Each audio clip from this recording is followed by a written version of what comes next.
Today, Rubbish is talking about Jin Kazama and Jin his bag of Kazama. tricks. But Jin, I feel like Jin was broken in 3. I don't know how good he was in tag. 4, he was obviously broken. 5, he wasn't broken though. I don't think he was broken in 5 at all. An even remote interest in Tekken It's good, Rez. automatically guarantees you having at least heard of the 6, I never played 6. Tag, I don't think he was there up there. Launching Just Frame 7, he's not Akuma. Along with its first user in 1997's Tekken 3. Wind Godfist is a high launching attack that is executed from Jin's crouch dash. Hitting the button at the same time as the attack, though, gives it extra properties, increasing the pushback drastically and making the move advantageous on guard. This is a recipe that has largely remained what's good, Aiden? Your Gontis, what's up, man? More than 25 years NASA's launching a mission to the moon. What a lot of people Bro, don't what? know is that April along Fools? with Wind Godfist and or not its April Fools. electric companion, there has existed a third version of the move since its origin. By delaying the crouch dash as long as possible, while also making sure that down forward remains held. What was a good term in a Tech Showdown? Stay in the crouch dash stance for an extended Let's period. go claws. Hitting the right punch button as late as possible gives him this. This non-launching Wind Godfist is colloquially known as the shit wind Godfist. Wait, I didn't know that. I didn't know there was a shit wind Godfist. The frame data of the normal Wind Godfist, but not launching, means it what's probably good, Joybringer? that first name as well. Difficult to execute, but worse on hit, makes it the worst of both worlds. I didn't know Jin had a shitty version. Advantageous on hit though. Oh, I didn't know that. Is guaranteed as a follow-up. It is impossible to know if the special Wind Godfist is an intended move in Tekken 3, a game that hosts a lot of quirks that were later adopted into the series' PR? game design. What game we play in PR? Is exactly what occurred with special Wind Godfist. Not only returning for the next game, Tekken Tag, but actually making the leap into Tekken 5 when this earlier version of Jin returned. Wait, Jin always had this? For this Tekken 5 version, perhaps as an homage, the special Wind Godfist remained in the character's toolkit. Oh, that's crazy. Unchanged. But for the next game, Tekken 6, that's crazy. Have been made to give it some sort of use case. While the electric remains the strongest version of the Wind Godfist, the special Wind Godfist is now a whopping +10 on hit. And while Tekken boasts a lot of attacks with ridiculously high frame advantage on hit, or especially oh man, I didn't know he had neutered frame advantage that allows guarding. Yeah, I actually didn't know he had his Electro Godfist was like that. Is fully guaranteed. Oh wow, okay. A string which so happens to wall splat in Tekken 6 for pretty ludicrous damage, giving the special Wind Godfist a niche of its own compared to its much stronger. Definitely never knew that. Did you guys know that? If you guys were Tekken players or Tekken fans, did you know that Jin had something like that? Special Wind Godfist remained identical in the following. Yo, Nagiri with the raid. Thank you so much, Nagiri. I appreciate the raid. Hope you're doing well and fantastic. Losing its ability to wall splat and therefore returning the special Wind Godfist. Was good. Irrelevance. Thank you. Perhaps noticing this, the move was given a I didn't know Jin was like that. In Tekken 7. Jet lag? I should be okay. I'm good.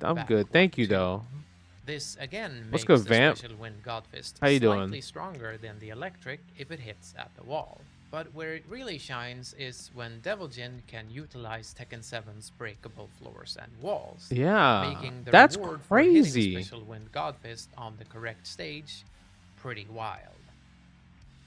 Come Tekken 8, the move was completely removed. Oh, possibly removed. Owing to it occupying an incredibly small niche, possibly because even veteran players of the character didn't even know it existed. I didn't know it exists. This is all brand new information to me. A just frame move that could possibly be described as the complete opposite of the special Wind Godfist. Tekken is in a difficult spot right now, Gibson. You're not wrong.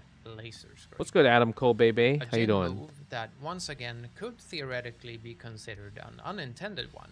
Oh yeah, this was Tekken 4. Definitely had unintended consequences. Yeah, Tekken 4 Jin was In something the leap else. From Tekken Tag to Tekken 4, Jin was almost completely reworked from the bottom up. Tekken 4 Jin New was cool moveset, though. Like the a new concept and outfit, everything was really, and really probably fantastic. A new outlook on life.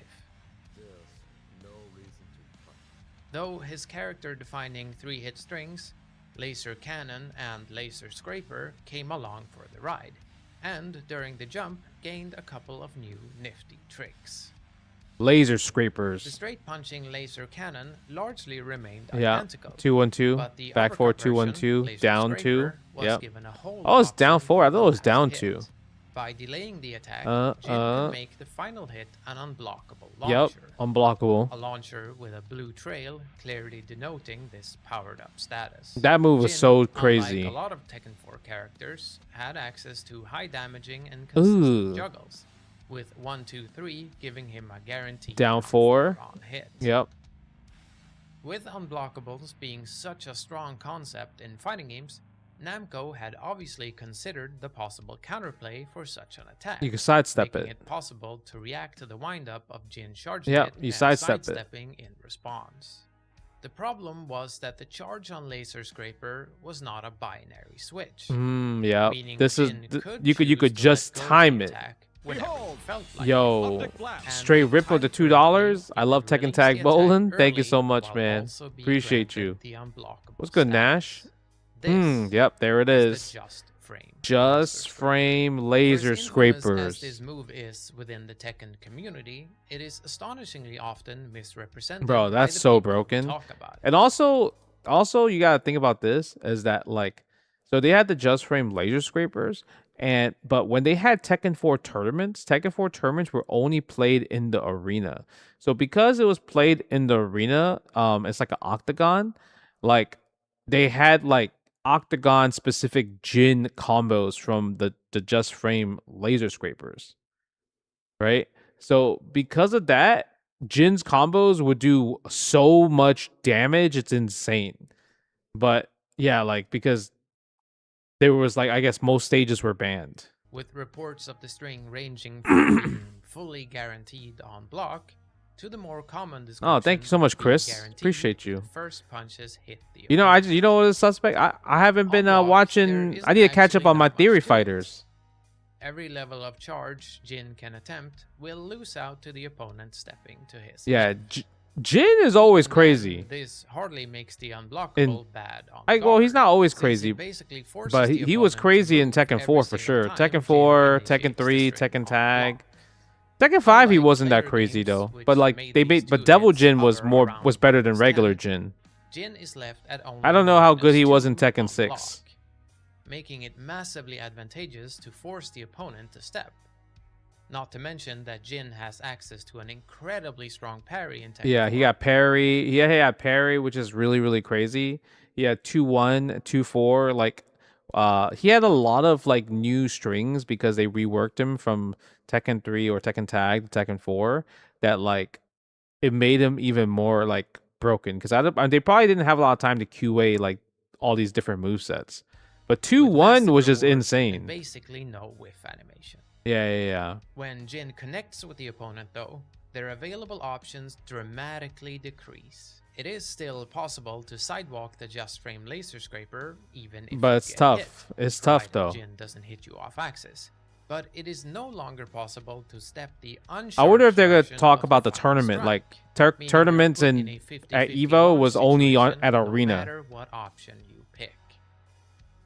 To make matters worse, if you manage to correctly guess that Jin will go for the normal uppercut, Yeah, because they rebalanced only Tekken 5 -9 Jin. on You know, like Tekken 4 Jin which means came those back in Tekken characters 5, only get their but they jab as a rebalanced him, punish, but they made and Devil some Jin get no kind of like punish at the all. Jin you're supposed to And use. even if you do preempt the just frame and step to punish it, you can actually get penalized if Jin fails the execution check. Oh, as the fully charged version can yes! clip your attempted punish. I love the fact that Jin is This broken, is baby. just on normal hit. Hell yeah. On counter hit, you have no available out, and just frame laser scraper is 100% guaranteed. All Flow? in all, In which game? it's a bad situation. Which Tekken? Tekken 4 had a slew of balancing issues, which cut its competitive life short. There you see? Arena right here. But among these, Just Frame Laser Scraper ranks highly. It's always For Arena. lots of players, their tournament life in Tekken 4 was entirely defined by... So in Tekken 5, Flo played Brian. Yeah, he's I think since 5 and up, he always played Brian. But before that, he played Jin in Tekken 4 because everyone had to play Jin in Tekken 4. I think Tekken Tag, Tekken 3, he probably played like Devil Bruce. You know, he played top tier. Devil, Bruce, the Chang sisters, you know, Julia and Michelle, or True Ogre or Regular Ogre. Their ability to handle this one string. And if you didn't quickly show a Jin player that you had the counterplay on lock, and also a good read on their habits, you would be immediately knocked out by this. Nah, Jin was yeah, that too. There was the wall splat, the wall push. It is impossible to know if this the wall push was there too. Was an intended attack option. Nah, that was no way it was intended because QA didn't exist back in the day. Blatantly overpowered attack to knowingly give a character. But on the other hand, Tekken 4 shipped with a ridiculous amount of hidden just frame attacks that ranged from giving... Oh yeah, Paul had that, right? Down 4-2, 1+2. Making hell sweeps safe on block. So I didn't know Hayachi had that. That's impossible. But Jin was definitely the best. Is without a doubt the trick of Jin's that has had the most impact. So you see like this combo, he did like 1 dash of 1-2-3 into down 4 and does half life. Imagine they had like stage specific combos where it did like 80%. Maybe I'm like remembering wrong, but I remember it just did so much. For that one, we have to return to his cradle to take a look at Tekken 3 Jin's busted dash cancel. Busted? Wait, what? He got busted Nestled dash within cancel? The original Japanese arcade release for Tekken 3 exists one of the strongest attacks in Tekken history. What is busted dash cancel? Probably owing its existence to a quirk designed into Jin's down for 1-2 string. Down for 1-2. If the Jin player inputs forward after the second hit of the attack, Jin recovers 1 to 2 frames quicker than normal by dashing. Oh, I don't know. Noah just takes me. Actually allows this dash cancel to happen. I tagged Noah, but he didn't respond. Rather than after them. Nicknamed the Oni cancel. Oni cancel. Because of the Japanese original title for his down for 1 string. Oni Hachiman. To successfully execute the Bro, I'm on my phone, so let's come on now. Let's be serious. Very stringent inputs, however. As documented by 538, a member of the legendary combo maker group KYSG. This required input is Bro, look at this. Specific. This is the guide? 2 frames after hitting down for 1. Player piloting Jin has to input a forward direction for exactly 1 frame. Okay, down for 1 forward. 1 frame of neutral. Then back to neutral. Forward direction forward. For 1 frame follows this, and after 8 frames, the final forward direction accompanied by any other button press. If input correctly, Jin will dash instead of performing the second hit. Really? The stringency of the technique and... Oh, I mean, if you do down for 1, you don't input 2, then yeah, okay. So you do down for 1, forward, neutral, forward, and then you press a third forward. Short lifespan probably explains why, even if it existed in a very popular version of the game, it never really saw any play. Thankfully though, even without tool assist, we can investigate the implications of the Oni cancel. The Oni cancel. While it was removed from all future versions of Tekken 3, arcade and PlayStation releases, a ghost of the code exists in the first revision. So they patched it. Japanese no wonder I don't really see it too much. With a Game Shark code injector, we can access Game Shark cancel still hidden in the code and try it out for ourselves. It is not an overstatement. The Game Shark? To say okay. That with access to this glitched version of oh, that's kind of crazy. That looks so cheap. Is without a doubt the strongest character in the game. He was the strongest without it. Oh, what? This version of Downward 1 impacts exactly all areas of his Oh my god. Is that an infinite? The most obvious area in which the glitch majorly impacts the character, allowing this version of Jin a truly bonkers oh my god. and ballooning the possible hit counts of his juggles upwards to the double digits. A far cry from the game's normal 3 to 6 hits. Funnily enough, however, this area of the glitch is slightly less impactful than what you might think. Jin's Tekken 3 juggle damage is already so monstrous. It is already high. See, that's the combo I remember. I remember that one. Just like Electro Wing Godfist, right? Into Laser Scrapers, into 442. But the shit that he doing is crazy. Isn't actually that big, especially considering the execution requirement. And as there are no walls to reach in Tekken 3, the extra carry length is totally meaningless. Bruh. For some launchers though, look at that. His axe that should look godlike. His average juggle damage can dramatically shift from a mini combo to something similar to his true launcher. Versus standing opponents though, that looks so sick. Is transformed into a true monster. I'm not gonna lie, they should have let this Oni cancel thing rock, because this Oni cancel thing, it made him look mad hype. Tell me the combos don't look so much better with these, like when the Oni cancel is activated. Right, without the Oni cancel, his combos were kind of boring. But now I'm watching this, I'm like, bruh, you should let it rock. The Oni cancel is so fast, it allows some pretty crazy stuff. On normal hit, Jin can link into his jab. See, like that's cheap, combo, but the launching stuff is cool. A safe, fast mid. Yeah, that shit is cheap. This shit right here, grounded. And on counter hit, it gets even worse. Firstly, counter hit allows Jin to link into another. Oh, you get two of them to the same string, making it just that more punishing. Down for one cancel, down for one cancel, 1-1-2. Electric to connect with the correct execution. Oh nah, see, turning that's Jin's crazy. Down for one into a safe on block 13-frame mid launcher on counter hit. That is, if you can meet the execution requirements. Bruh, look at that. But even if you aren't getting hit by the down for that looks so good. The dash cancel makes sure that Jin dominates the rest of the cast. How broken is too broken? This is broken. To run any mix-up of his choosing. Yeah, then you could do Hell Sweep too, right? Since the Oni is executing a forward input, it is incredibly easy to slip into a crouch dash, or to do a dashing move, or a while standing move. And the Oni granting so much frame advantage means that the opponent doesn't really have any recourse. Like, how do you challenge here? Guess what Jin will do next. Remember how that Hell Sweep got a damage buff? And while the Oni cancel is incredibly difficult to execute, one should never underestimate fighting game players. If it can be done, it will be done. Oh, so it was probably good that they got pretty much. I think this portion is pretty much showing that Brian, like, taunt jet upper is like 1 frame.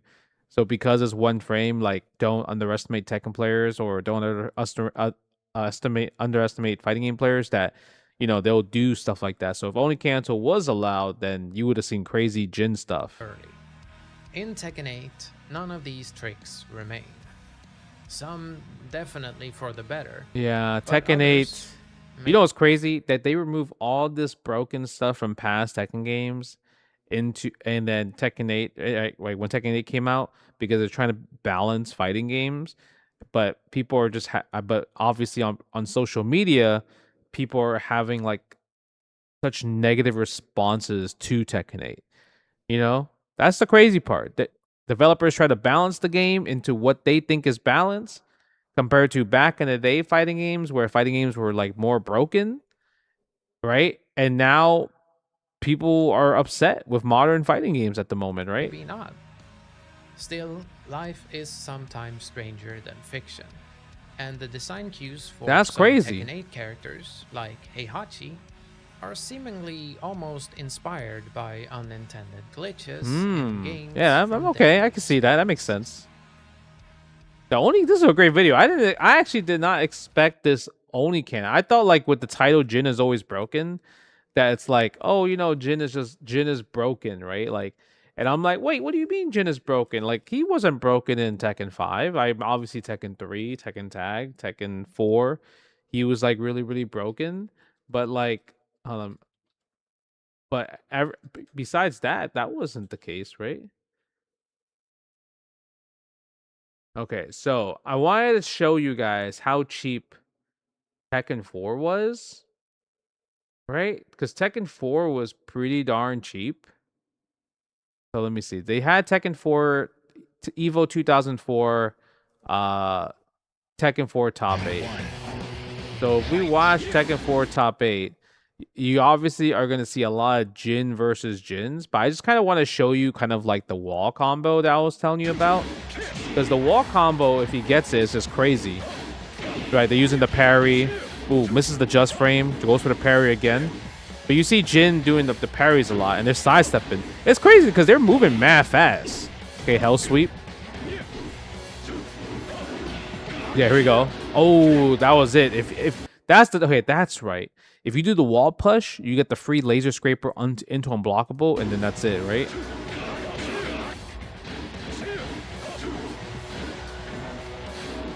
Yeah, this Tekken 4 Jin. How broken Tekken 4 Jin is. Bro, you know, for a broken ass character, they got some good defense though.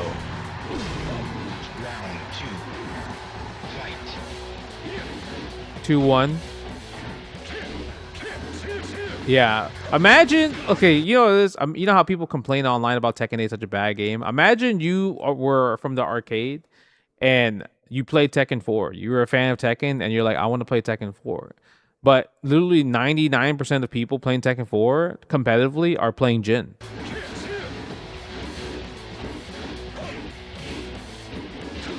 I just want to see I just want to remember if the combo that I'm remembering about Tekken 4 Jin is like the right combo. Oh, yep. Look at that. See? You see that? That was a start. Using the wall, using the arena, the octagon to kind of like turn the wall combo to different. He did dash 1, 1, 2, 1, 2, 1, 2, 3.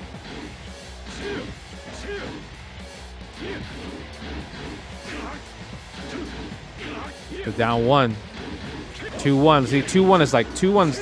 I don't know the frame there for 2-1, but the 2-1's definitely plus. 2-4 is guaranteed here. Ooh, nice parry. 1, 2, 3. Ooh, try to make him quick rise right away. No, everyone played the same character. Yeah, literally everyone played Tekken 4 Jin. I think in the Evo Top 8, there might have been only one person playing a different character. Ooh, the reset! Bro, you saw the, you saw the setup on that? Is this the same match? Oh, it's a different match. 2-1. 2-1. But yeah, Tekken 4 was crazy. Yeah, 1, 2, 3. Push him to the wall. Oh, misses it. Damn, people missing the just frames though. Right, a lot of people missing the just frames. Oh, try to sidestep. Got him there. Down 4. 2-1. All right, but this is 2004 gameplay. Don't you think people playing really fast for 2004 though? At least for Tekken, it's people playing mad fast.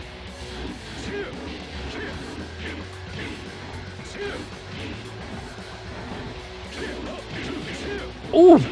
2-4 again. Oh, okay. Yeah, I really want to see that combo though. Maybe I was misremembering that Tekken Jin combo.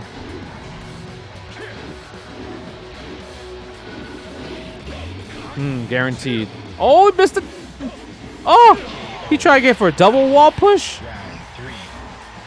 Fight.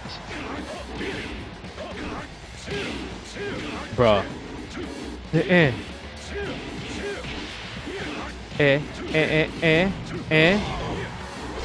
According to Liquipedia, there was only 3 Jins in the top 8 for 2004. Oh, really? Wonder if I'm missing maybe 2003? All I remember was just mad Jins one year.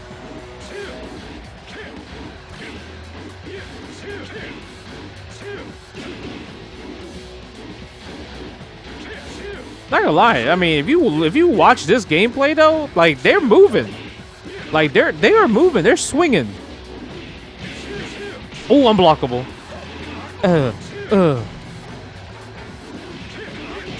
Oh, wait, what? What happened there? How did that happen?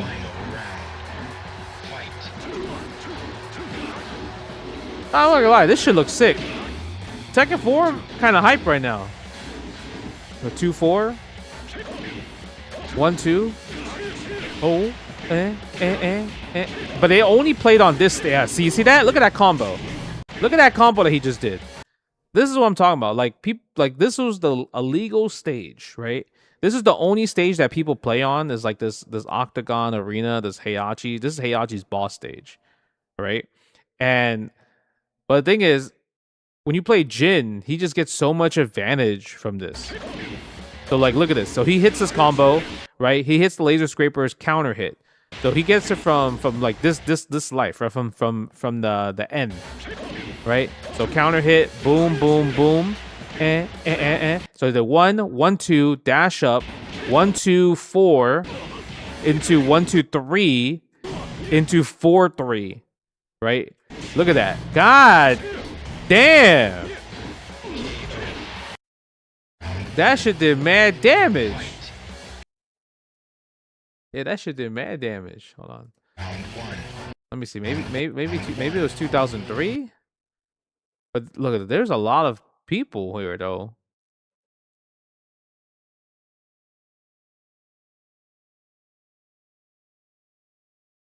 Tekken 3 highlights the top 8. A lot of Jins, that's for sure. Jin City. Yeah, the movement of this game is actually kind of crazy. I don't know. I enjoy the movement a lot when it comes to like just rewatching like Tekken 4. Like they was moving kind of insane.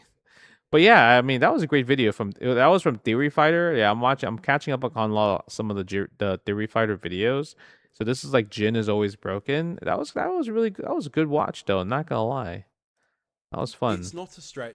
So history of Ryu's Red Fireball. Actually, I don't know why Ryu has a red fireball, because it feels like it's kind of random. And it's not changed too much since its reveal 37 years ago. Sure, its frames have altered. Right, obviously it changed with Ryu's red fireball, like where it's like, oh yeah, this is going to be a knockdown or whatever. And loved.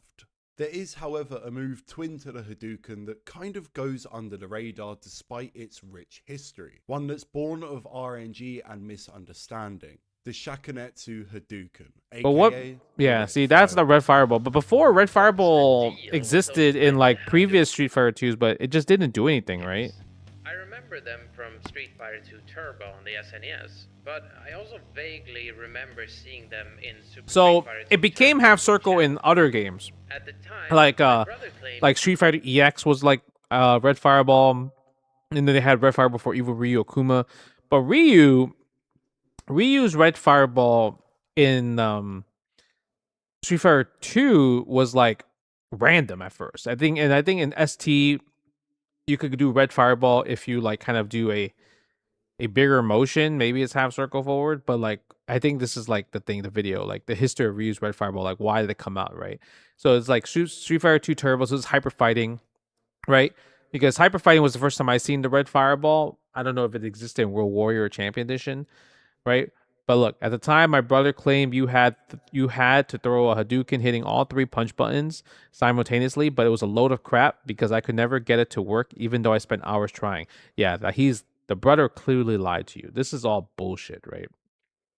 When I asked a random guy at the local arcade back then, he briefly explained that you can only get a fiery Hadouken if the exact time the Hadouken is thrown coincides with the match clock being on a prime number, and even then it has only a 1 in 5 chance of showing up. What April Fool's joke did this guy read? This is some bullshit. What did he say?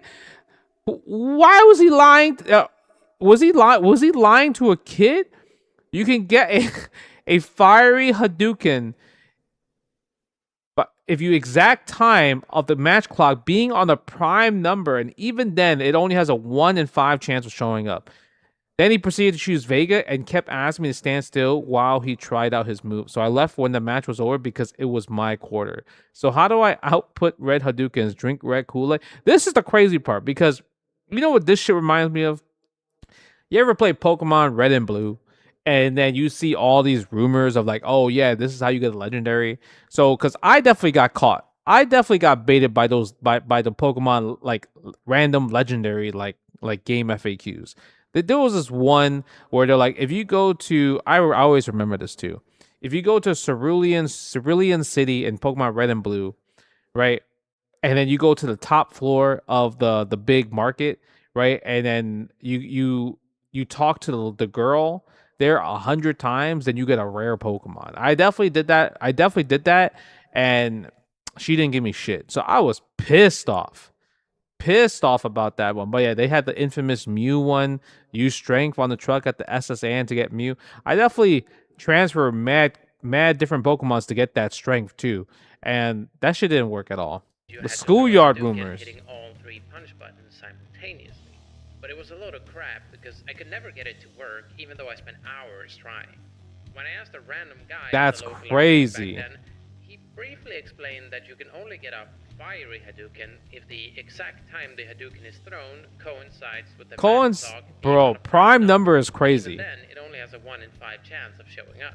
Then he proceeded to choose Vega and kept asking me. This is a great video to watch on April Fool's Day. So I left when the match was over because it was my quarter. So how do I output red Hadoukens? Drink red Kool-Aid? Fortunately, we now know that it is RNG. Yeah, it's RNG. Every time you throw a fireball, there is a 1 in 256 chance. 1 in 256. Palette swap the blue Hadouken Okay. for a red one. It's also possible with Ken's Oh, Ken can do it At too. the time, it was pretty common for people to think that this fireball did something special, like instantly kill. Yeah, 100%. I was like, what's the point of this red fireball? It doesn't do anything.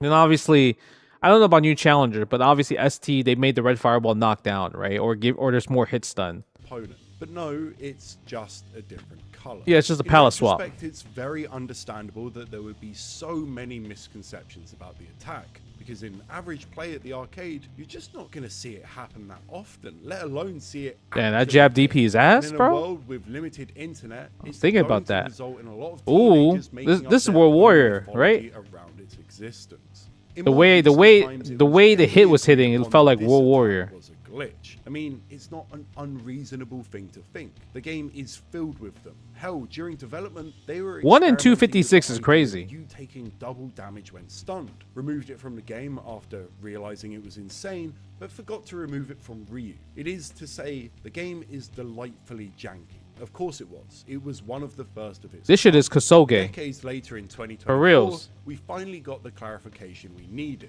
as the game's lead designer, Akira Nishitani, He's at came out and said 2024. The red Hadoukens in the first Street Fighter 2 weren't actually a glitch. Ah, They were an intentional Easter placed by egg. the programmer. This is from 2024. Wow, okay. I could not have That's imagined cool. that they would eventually become the Shakinetsu Hadouken. The Shankanetsu Years Hadouken. later, in the 1993 release Super Street Fighter 2, The New Challengers, our red fireball transformed from this funny little Easter egg to a fully realized move, the Shakinetsu Hadouken. So New Done by Challenger half circle forward is when this punch, game came this out. attack trades the stun from the traditional Hadouken for a knockdown if you hit the opponent within Up close. the first 9 frames of activation. This Oh, serves okay. a couple Well, of that's a purposes. more accurate way. 9 frames of activation. I'm just like up close. In ST on jump-ins, there's a fair chunk of pushback. So if I hit you with a jump roundhouse at range, then a crouch forward, my follow-up options are pretty limited, because often the Tatsumaki will be too far away to actually connect with the opponent, plus it whiffs on crouches. So instead, I can just go for a red The fireball defeat and Shenlong was the score a craziest knockdown one. and Yeah, get that was myself from like next. Tips and What's Tricks interesting magazine. is you might not actually want to go for it. ST, as you probably know, is a high stun game. Yo, D-Rock, thank you so much for the prime, man. I appreciate you. It's going to prevent you from landing a dizzy, which can mean death for the opponent. But the stun is random and hidden in this game, so you need to do some educated guesswork. Stun based on the is, situation. I mean, stun is a bit random, but in ST, stun usually happens in 3 hits. 3 hits is when stun happens in ST, like 3 consecutive hits, like boom, boom, boom, you're stunned. A specific combo to be optimal. My personal favorite use case for Red Fireball is versus characters he can't really compete with in mid-range due to the distance on their pokes, say Vega or Sim. In these matchups, hitting a limb with one of these fireballs and being Oh, able that's to pretty good. advance Yeah, on them that with makes the sense. knockdown I was like, is Vega a does pretty good total against godsend. Shoutouts. I'm also a huge fan of it against characters who are going to spend a lot of the match trying to slam themselves into you, say Boxer. Giving yourself advantage on a trade makes situations that Yeah, can the often fireball turn knockdown into is pretty good with scramble Ryu far because more especially if you're controllable. like, It is worth mentioning, if you get the however, knockdown, there's no quick rise or anything like that, right? So because there's no quick rise, then you can go for like ambiguous and cross-ups. this will come up a couple of times. The input being longer is a pretty big Dragon no. Ball, The the more magic? inputs, Nah, I the never more seen that. reactable and the more vulnerable a move becomes. So even in moments where scoring a knockdown would be preferable, in neutral you might still not go for it. Another interesting detail about this move is the burn effect that's applied regardless burn of the effect. range in which the fireball is hit. Specials in this game will typically force standing. However, if a move burns, it does Yeah, not. moves The back. use case for this with Ryu and his red fireball is in meaty situations. Yo, Nash. Thank you so much, Nash. Third strike with the prime. Appreciate you. Thank you. Thank you. Majority of characters, but some of the cast have bigger hurt boxes when crouching. So by using a Shakunetsu Hadouken as a meaty, if they get hit by it crouching, you can actually sometimes get more. That was a sick ass combo. Hold up. For 1 and 2, Ryu's red fireball was simplified. They got rid of the half circle motion and made it essentially a proximity special. Proximity, This yeah. Hadouken was normal unless it hit you. Yep, in the you do it first mad 4 close. active frames, First in which 4 it then active became frames, the red okay. fireball, giving you a soft knockdown. This is an interesting one in Alpha 2. Capcom nerfed the normal Hadouken generally, which made red fireball's purpose more clear. Your light fireball became -11 at point blank, unlike ST where it sits at -6. So the ranges in which your fireballs are effective changed, because you might get punished even on hit due to the CC. Okay. And that is where the red fireball comes in. Yeah, you get the range in which knockdown. the red fireball is actually active is a bit longer than you might think due to its extreme That red speed, fireball and that, knockdown of was course, crazy. increases if they hit a button. So it's actually a really strong poke. Yeah, that's a It is good also, poke. like in ST, a useful combo tool. Say you hit your opponent with a short. If But you they're can't get crouching, uppercut? You can't actually combo Sure, into fireball. anything without meter, except for a Hadouken. And the fierce version giving you a knockdown Wait, what combo he did? without meter, except for a Hadouken. And Oh, that works? Low jab, stand strong, fireball? That works in Alpha 2? I have never seen anybody go for that combo. fierce version giving you a knockdown means you get advantage. Kind of. I imagine this is what Capcom were going for, but Alpha 2's messed up frame data strikes again. If they don't tech, you get a nice safe jump into a mix. What's against good, the Jesse Hart? boss. How you doing? If they tech with jab, depending on how you hit them, you can't even punish the roll. Oh, you can't resetting punish the back to roll. neutral, which, Huh. even though it might I not mean, be that's the okay. worst thing in the world, Yeah, that's it's okay. still not preferable. Good Now, toxic. For one, it functions as intended due to the lack of CC, combined with tech rolls always going the same distance, regardless of the strength pressed. Basically, if they roll and you react, you're getting a big punish. Nice. Especially because during Alpha the roll 1. I stage, feel like we they'll never be play Alpha standing, 1. letting We you might have to. block We might need to every investigate roll. Alpha 1 one All of in these all, days. Here, it's actually a really good inclusion to Ryu's kit, giving him a lot more variety in combo choices. Alpha 3 reverted the move back to its Super Street Fighter 2 incarnation, making the attack a half circle forward punch. Yeah, once half again, circle forward which, as punch. I mentioned But before, fireballs are is super a weak nerf in because it Alpha adds 3. more Like inputs. Alpha 3 fireballs Unlike are Street Fighter terrible. 2, however, the move needs to Like hit up close, point it does more damage, but like if you do it from like Math R, it does like chip damage.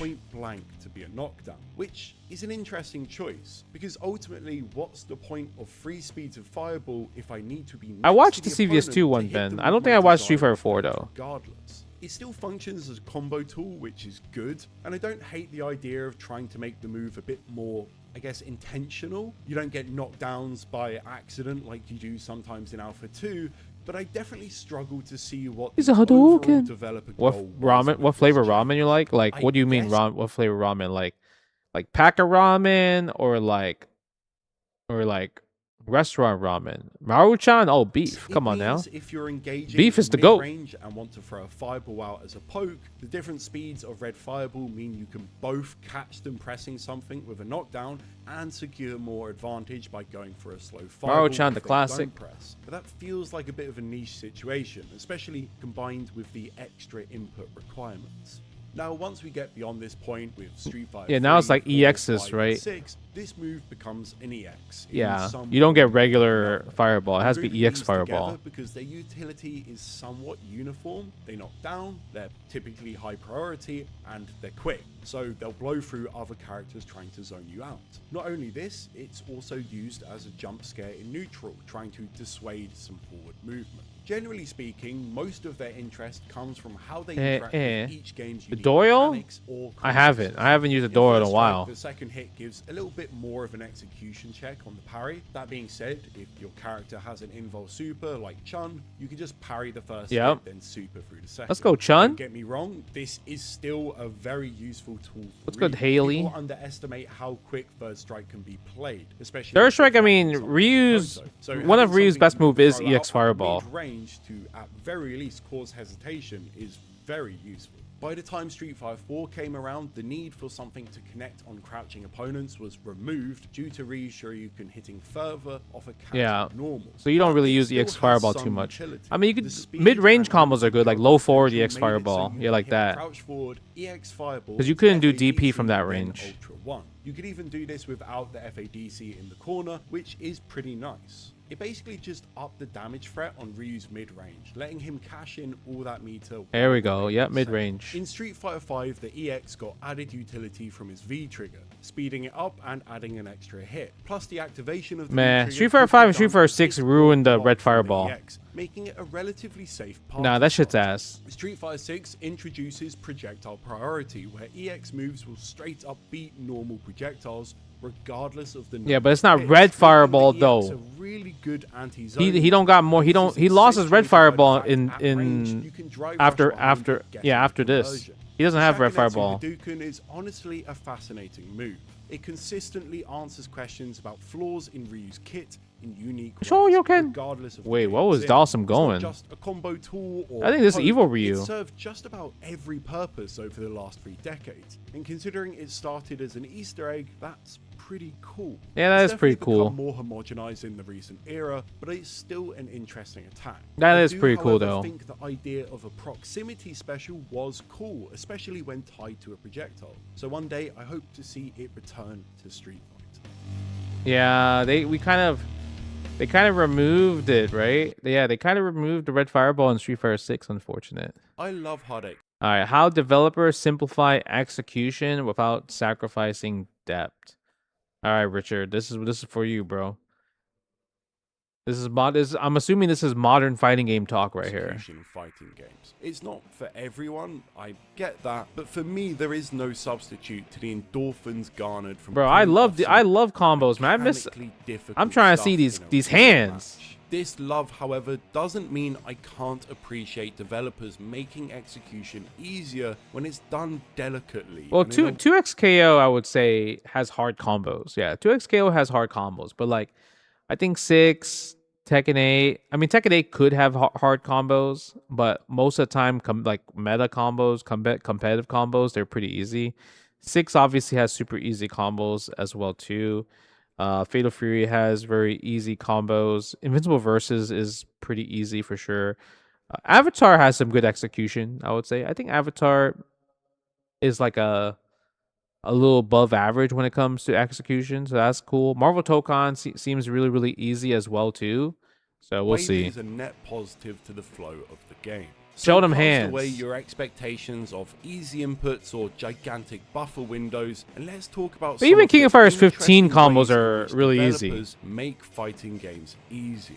Due to the nature of 3D games, their typical dialer combo system and ability to delay strings, large buffer windows are often mandatory for these games to function. Unfortunately for us, however, that can cause issues when trying to execute individual. Damn, that line was kind of sick. Okay, Theory Fighter.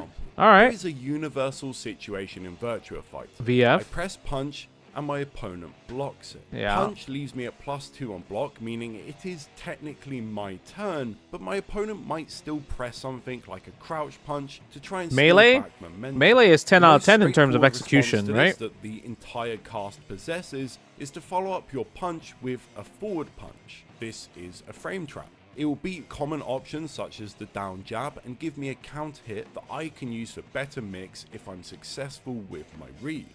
For this to work, you need to keep it tight. You can't leave a gap between these two attacks, otherwise the opponent will be able to sneak something through and begin their offense. Okay. It should be very easy in theory to do this because the game has an absolutely huge 12 frame buffer. The problem is that if you press that forward punch too quickly, you'll get your punch. Yeah, you get stand 1-2. No good if it loses to crouch punch. Wait, but don't you just press guard though? If you press punch guard and then forward punch, wouldn't that negate punch punch? Fortunately for us, Sega thought of this and added. Wait, is Mario this weekend?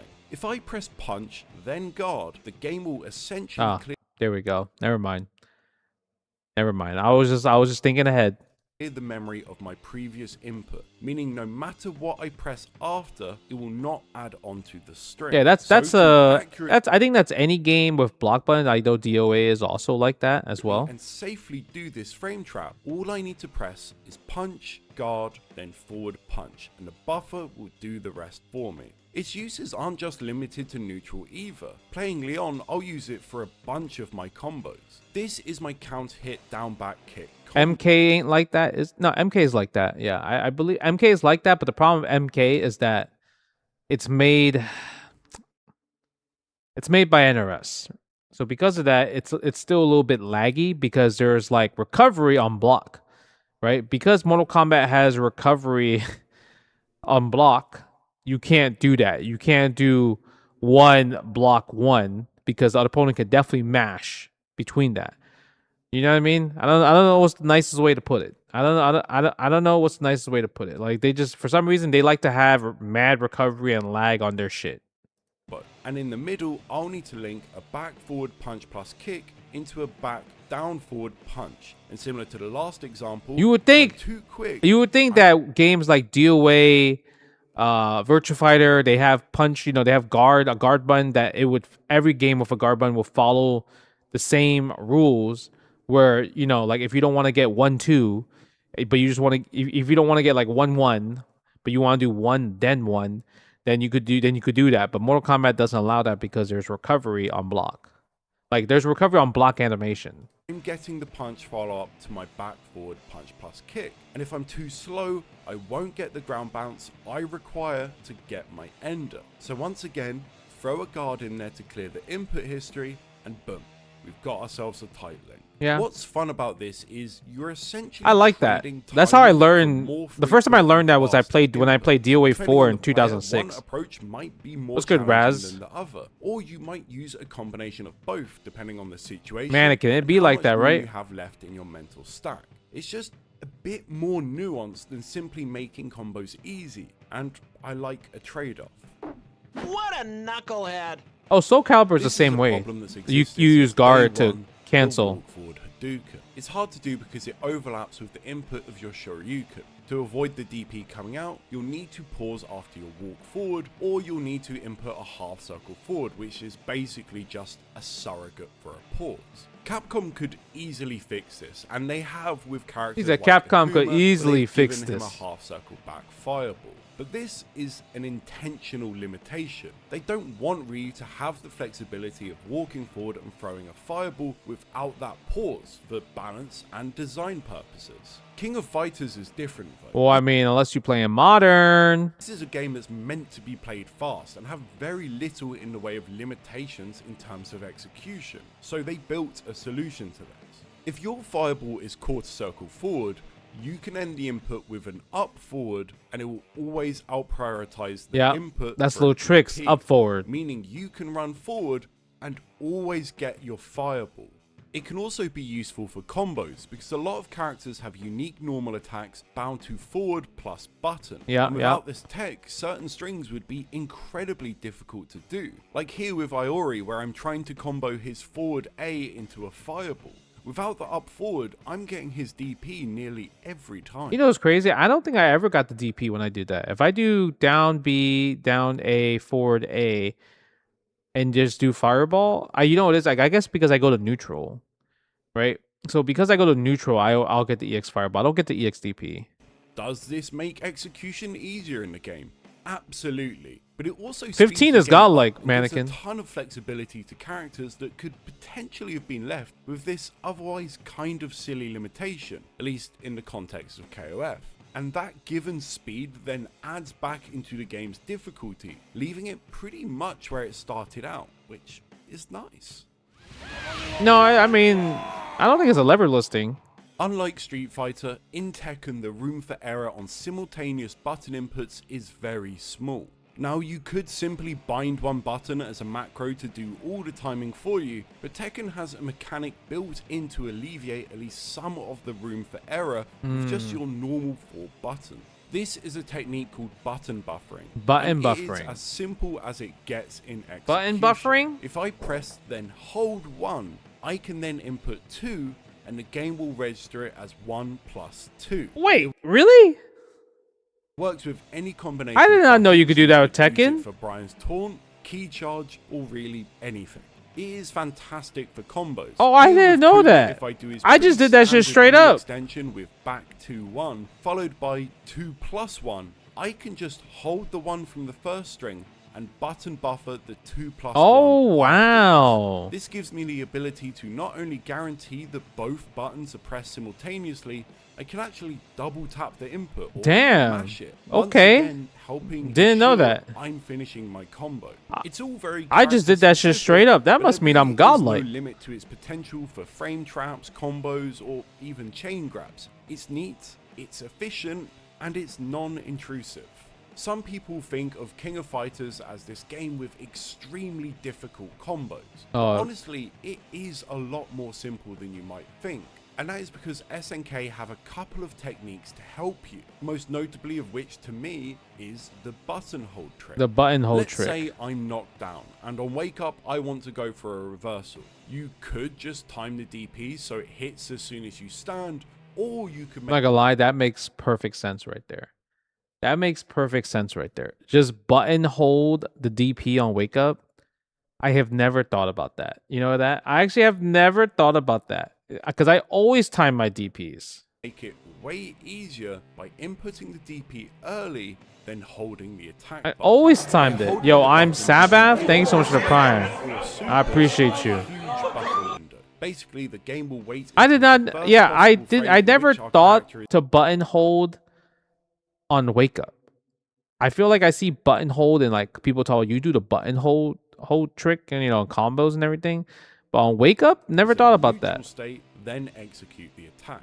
You could also use this as an easy way to achieve frame perfect punishes Yeah. against an opponent. Or I'm you gonna could try use that it now. for It's pretty common in this game. Yeah, I for always characters time to link mine. specials into other specials. And by using button hold trick, we can completely trivialize the process. MK You versus just have to DC be has clear. harder combo Persona challenge? I don't actually believe you. has a kind of version of this, although its application is far more beginner-centric, and thus it's limited in terms of its. I learned a lot watching this. Like this video is great. Yeah, this is a great video. You learn a lot from this scenario. I didn't know.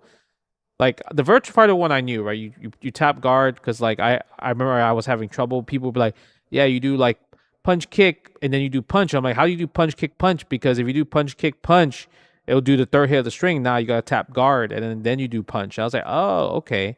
This is actually great. Like Tekken, I didn't know they had the button buffering. That was completely new. I'm actually curious on how long it existed. Like, was it in earlier Tekkens as well too? Because I played like Tekken 5, right? And I'm just wondering, did that exist in Tekken 5, or is that like only a Tekken 8 thing? Maybe it's just maybe it's just a modern fighting game thing. But like King of Fighters, that the whole charge thing has been there. Well, the button hold thing was been there since King of Fighters 13, at least, right? King of Fighters 13. People every time I did the combo trials for King of Fighters 13, do you do the button hold trick? And I was like, no, I don't even know how to do the button hold trick. So it's at least been there since King of Fighters 13. So now we're up to Persona. They call it S-hold. Basically, S-hold. you just hold down your A button, and after 60 frames, you'll see a gauge appear. This Okay. gauge has 5 levels to it that contain various attacks that are executed by simply releasing the button. Okay. The first level does nothing. Okay. The second will do a skill. the third will do an SP skill, the fourth will do an awakening SP skill, and the fifth will instant kill. To note, the last three of those need the meter typically required to activate.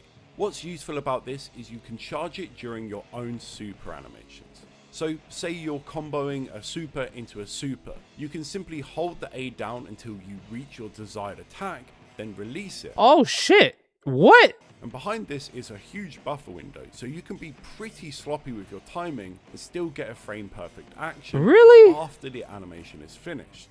Now I think... Yo! Word. Okay.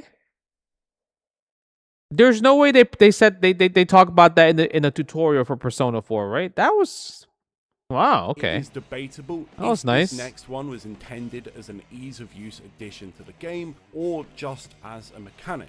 But in recent times, variations of this original idea have become subject Why are we to watching Children of Adam right a now? lot of debate around difficulty and execution, so I'm going to include it. I am of course talking about macros. Now we need to narrow down that term macros. a little. I'm not The Fightcade era.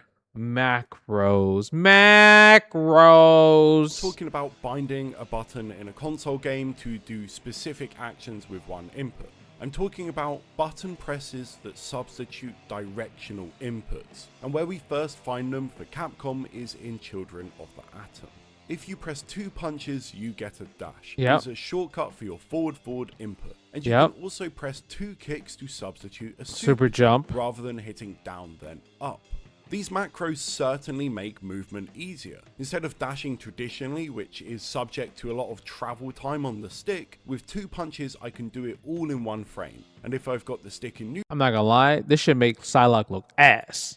You telling me I could dash and duck the fireball, and then like it's a high fireball, so this don't even hit me?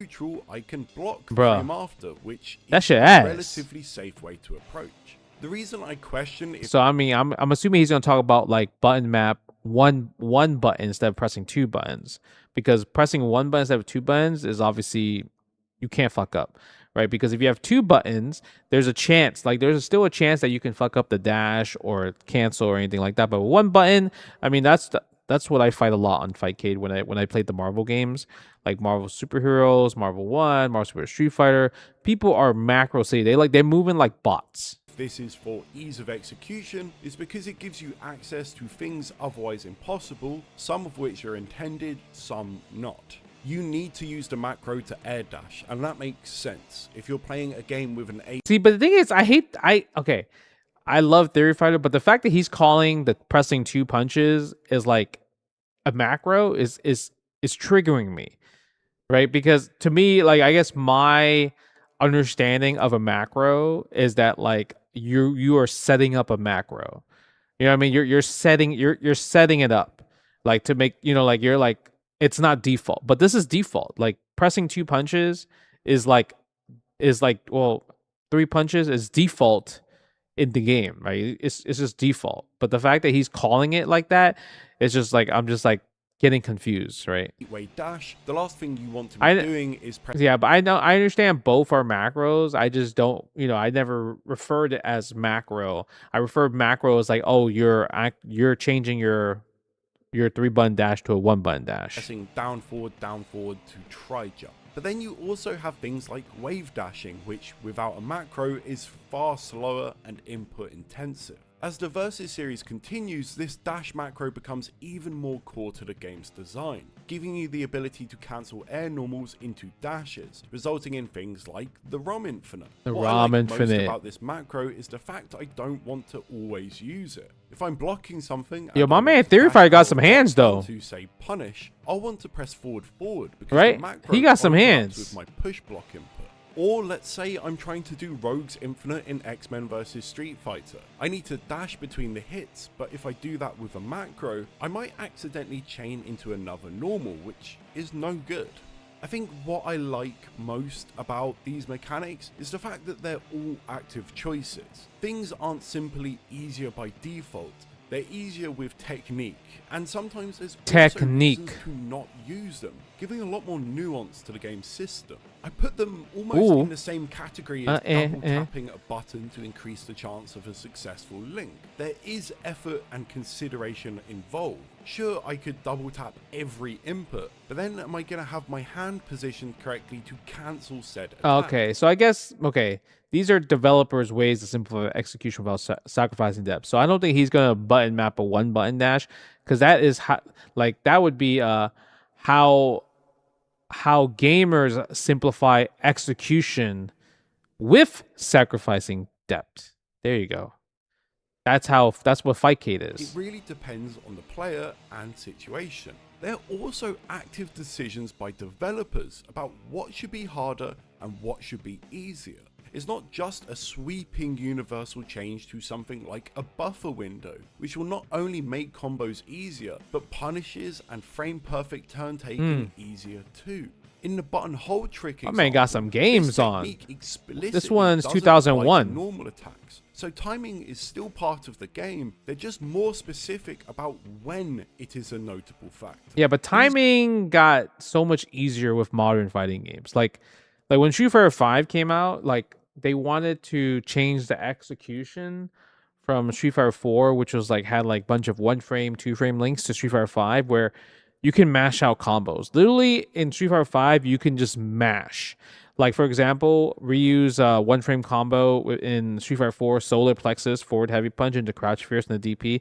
That was a 1 frame link.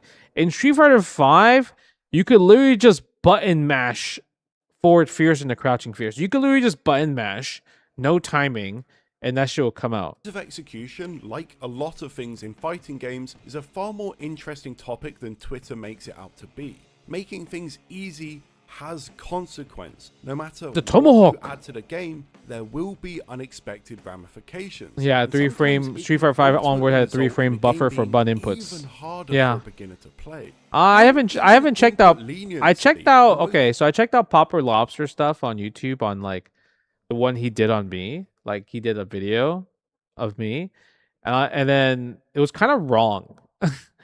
So it was kind of wrong. So because it was kind of wrong, I stopped watching it. It's the basic quality of life feature in fighters that gives you a small window between your directional input and button press for specials to come out, has resulted in some of the hardest B&B combos in Street Fighter. Unfortunately, this topic, for some reason, brings out the absolute worst in the scene, creating huge divides between people of different preferences. But I hope this video shows you at least some clever examples of how that gap can be closed in unique ways that benefit everyone. I think this video did a great job of the Theory Fight did a great job of explaining kind of what developers are thinking about when it comes to simplifying execution for people, but without sacrificing depth. I think that was really, really good. That was a great video. Great video. The tech Capcom never wanted you to find. He had no cross up, which actually made getting out of the corner really difficult sometimes. And people would always tell me, "Oh, he only has punches. He can't punch behind his head. Punches can't cross up." Well, did you know he once did, kind of?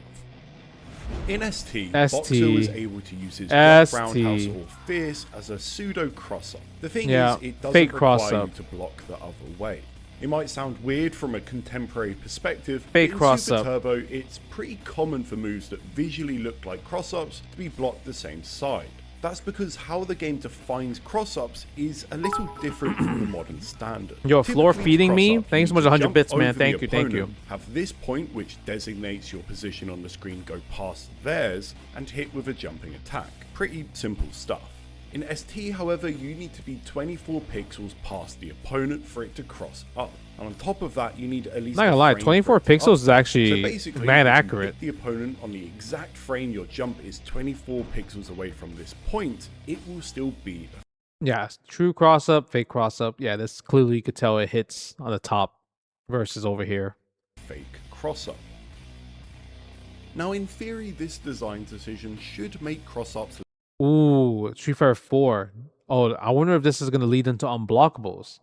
Because the tech Capcom never wanted you to find. So this is unblockables. I'm assuming. Less ambiguous. You can't do the Street Fighter 4 style mix where you aim yourself at the top of their head so the opponent can't tell which side you're on. But in reality, it just moves the point of ambiguity slightly along. The extra frame in which you have to be past that point, however... No, I mean, but the title of the video is the tech Capcom never wanted you to find, right? So they didn't want you to find that. Can't cross up his standing opponents. These buttons have no hitbox behind him, meaning that if he does get over you, the point which signifies your screen positioning will always be too close to the opponent. This, however, doesn't... Oh, is this a mod that tells you fake cross-up, though? That's a godlike mod, though. Low-key? Make the technique useless. Of course, it's pretty good for screen positioning. He can land these fake cross-ups on a decent portion of the cast, and from a lot of his knockdowns. Being able to swap sides with the opponent can be fantastic if you find yourself landing a hit with your back to the corner.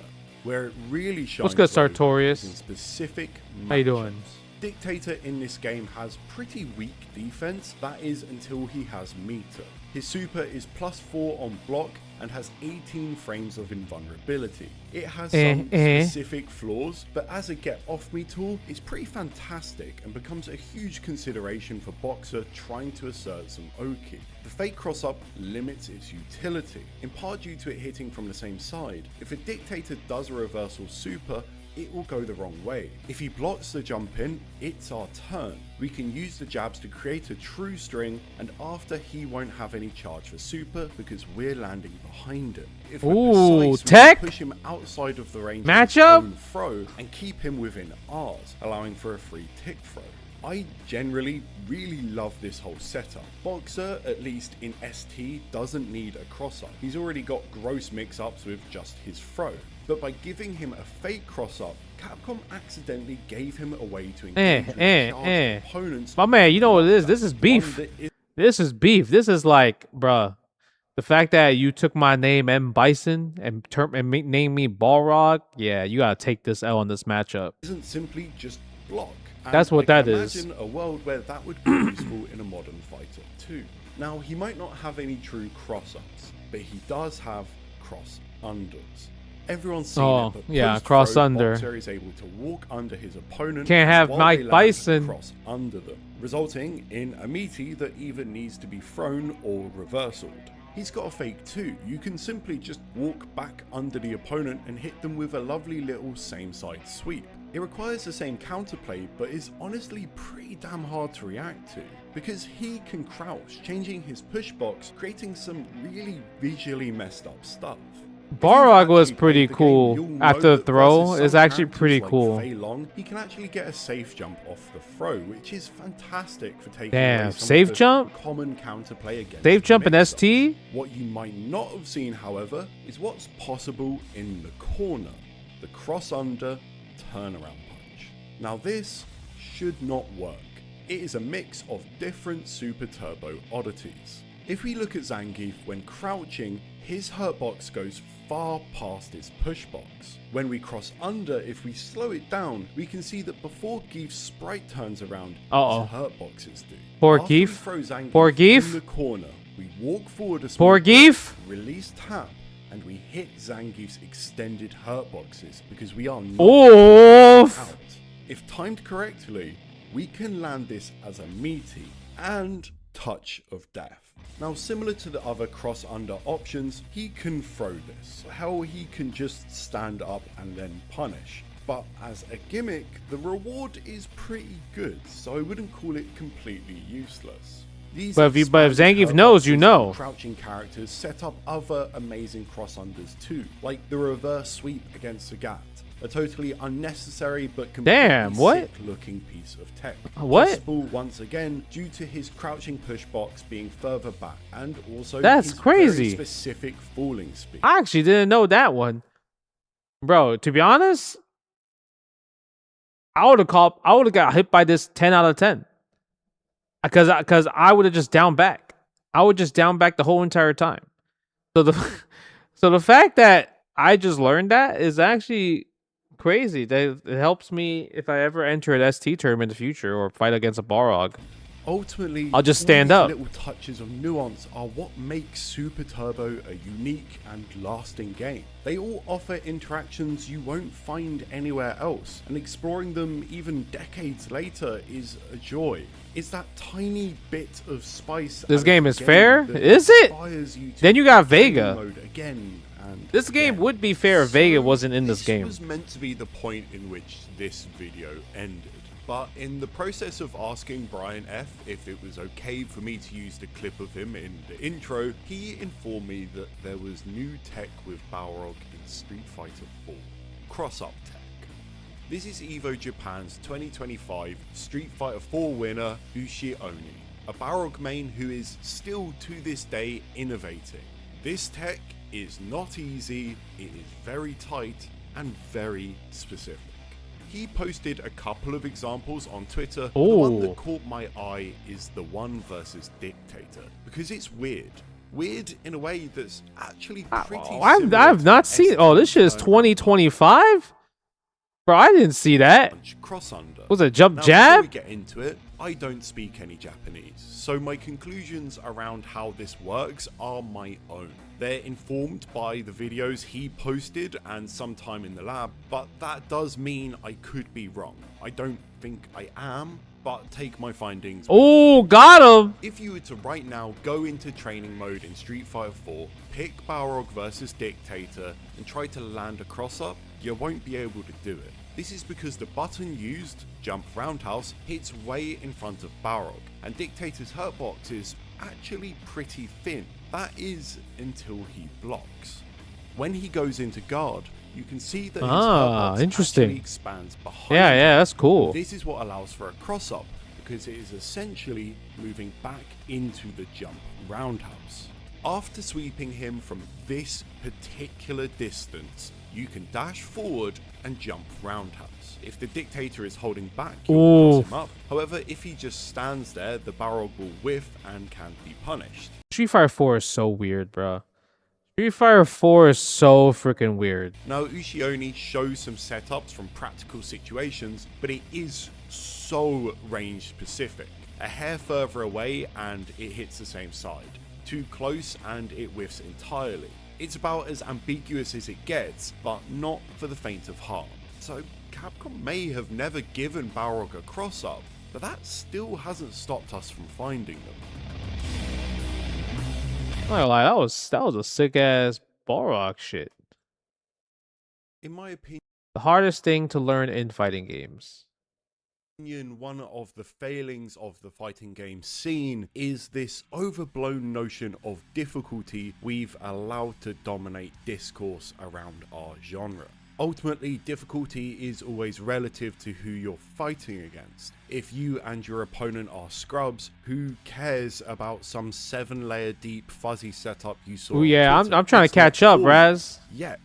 In fighters, for some reason, instead of people tempering their expectations of their own abilities, beginners to our genre will unfortunately watch someone like Sacco land the hardest combo imaginable, then turn the game off when they can't do it. It's basically like quitting League of Legends day one when you look in the mirror and you find out you're not Faker. There are, however, some points in that journey to improvement where you could forgive new players for suffering some teething issues. Ones they I like can't how he diagnose adds like this themselves, like and they CRT little like kind of like, what do you call that? You know, the VHS thing? I like that he adds that. They often involve timing. Timing affects everything. Neutral, Tracking. setups, defense, offense, everything. And the better you and your Okay, opponent Dios. are at the game, the looser the definitions of optimal timing become. But before we get abstract, Broken game. let's start by looking at a really rudimentary prescriptive Broken game. illustration of delays from Street Fighter V, the +2.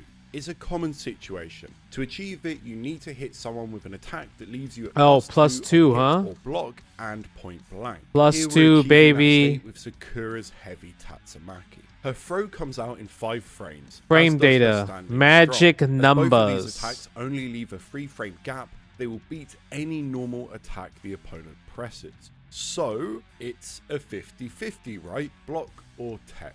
Well, not really. Even if we ignore the potential interplay of metered options like EXDPs or other reversals, the defender can skew those 50-50 odds Is it with delay tech? Is delay tech? entirely with a simple delay. You have 7 frames to break a throw in this game, so you hold back for at least 5 frames, blocking the standing medium punch, then you input your throw. This defeats both attacks. It's basically an option select that exists. But unless you know that the person could do that, then you do an extra delay. Entirely due then it to becomes timing. then it becomes As the more aggressor, 50-50 to for defeat both. it, you have a couple of options, but the most direct and often punishing is to also delay. With Sakura, we can use her standing or crouching heavy punch, which comes out slower than her throw or stand strong, or we can manually time a delay with a shimmy, walking out of throw range, then using a fierce to score big damage on the missed grab.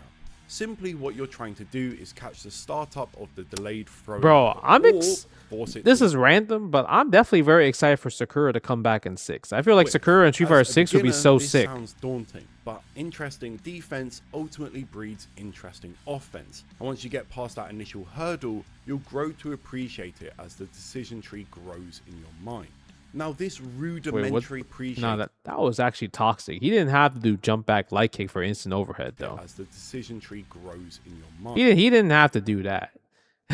He didn't have to flex on the Zangief player. Now, this rudimentary idea of delaying an input to protect against quick options is literally applicable across the entire genre in countless situations. In basically any 2D traditional fighter, you'll be faced with a wake-up situation where you have to guess if they're going to reversal or block. Yeah. And all you need to do to defeat this is hold back for a couple of frames, then do your attack. This beats both options due to how quick things like Shoryukens come out. And if you do it with an attack, you can confirm, ooh, that's even better. These kinds of delays aren't going to single-handedly make you an Okazeme Or god. Dudley? There's always some kind of read in you there. got They Ed. could potentially just wake up with a normal and take their turn. But what these options do is skew risk reward in minute ways. Let's go show. That add up over the course of a set. And I because like their Sakura in powers Alpha are so 3. subtle, they Alpha can be 3 hard for Sakura beginners to is the identify. character I like. It's also worth noting that these kinds of safe delays are useful when you play against people you've never fought before.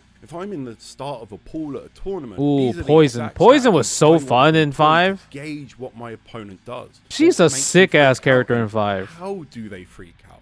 And if I can do that without taking any damage, even better. These two very simple delay options and the 1,000 others I could sit here and list are a consequence of the game's absolute basic logic. But without some level of exposure or I like genuine attempt at CVS2 Sakura. problem-solving CVS2 Sakura is combined really with good a too. knowledge of the game's mechanical detail, you're just not going to encounter them week 1. And they're fundamental. The situations I've talked about here feel Not 2? miserable No, I without play these Rose pieces in of 2. tech, and I do feel bad for those beginners attempting to level up into intermediate play without these key ideas. Street Fighter Alpha 2 Sakura was like a gorilla. Yeah, gorilla-ass character. There is some variance to them, but they are for the most part canned, call and response. Bring type back Rose? situations, I can see at least that. at Bring their back Rose base for level. sure. So let's get abstract. This is a round I played a long time ago on Fightcade, and all I do is throw a delayed fireball, then another, then a really delayed fireball. Yeah. And it snowballs into me winning the round. Even though there is no notable huge read in here or cool reaction. Yeah, let me find out Theory I was Fighter's pretty nice at the proud of games, this though. one because it Hold has on. the rudiments of a more Theory Fighter thoughtful nice? playstyle, one that often evades me as I like to be a little bit more aggressive. Every slight pause is calculated, and for it to work, it relies upon my opponent having an understanding of standard timing for me to manipulate. The mind game here is, will I throw a fireball quickly or will I not, and instead wait to ante it. Let's go But by GV. delaying, I can kind of Dudley just 2 do classy? both. Delays Yeah. can catch pre-jump or counter projectile attempts by making them unsure of when to go. So pretty for it. much The this video, the hardest thing to learn in fighting games for a lot of people is kind of like doing delays, right? Or understanding why delays are important, right? Instead of just like inputting like frame 1 right away. Hesitation from my opponent hinges on them being aware of the risk reward involved in this mid-range situation. Shallow jumps don't have a huge reward in this game. but anti-airs do. So if you want to punish my fireball, you need to be pretty certain about when I'm going to throw one. What's also great is that by varying my timing, I'm able to add to their mental stack. Damn, oh man, got the crouch cancel too? Move. This in future rounds will create bigger opportunities for jumps or other aggressive actions. Trip guard right there, King of Fighters. Maybe they aren't if my opponent is worried about timing. Now, this isn't hard to do, but if you're versus a beginner, they'll often just make decisions at you, rather than following a more expected pace, because they lack a complex understanding of threat. So when fighting them, often your preferred playstyle will just be to play reactively, punishing mistakes they willfully throw out, instead of forcing mistakes like we can do at a higher level with delays. That's honestly one of the reasons more abstract. Damn, nah, he didn't have to do all that. Until you level up enough and you're able to fight stronger opponents, it's often just not applicable. Maybe a bit.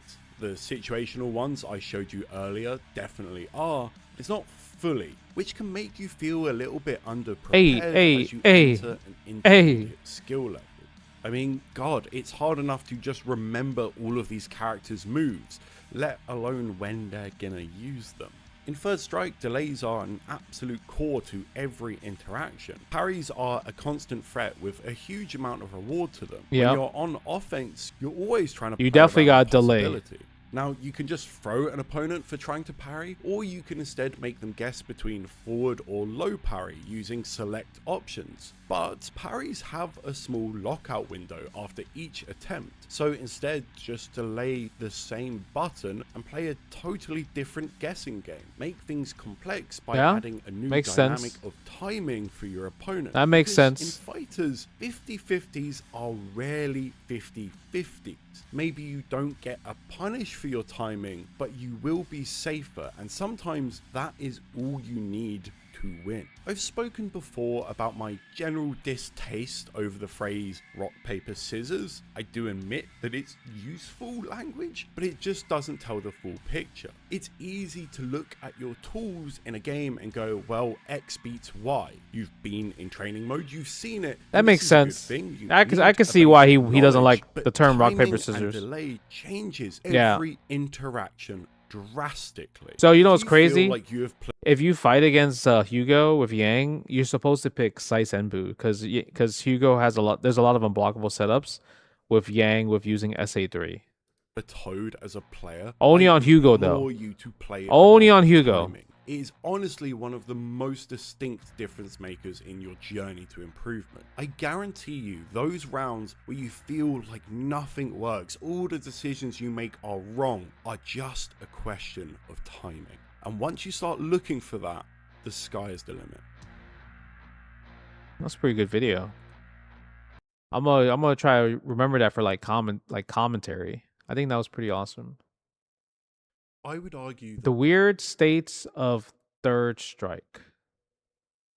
The Third Strike is one of Capcom's all-time greatest pick-up and play fighting game. It is, but it was also a failure in the beginning.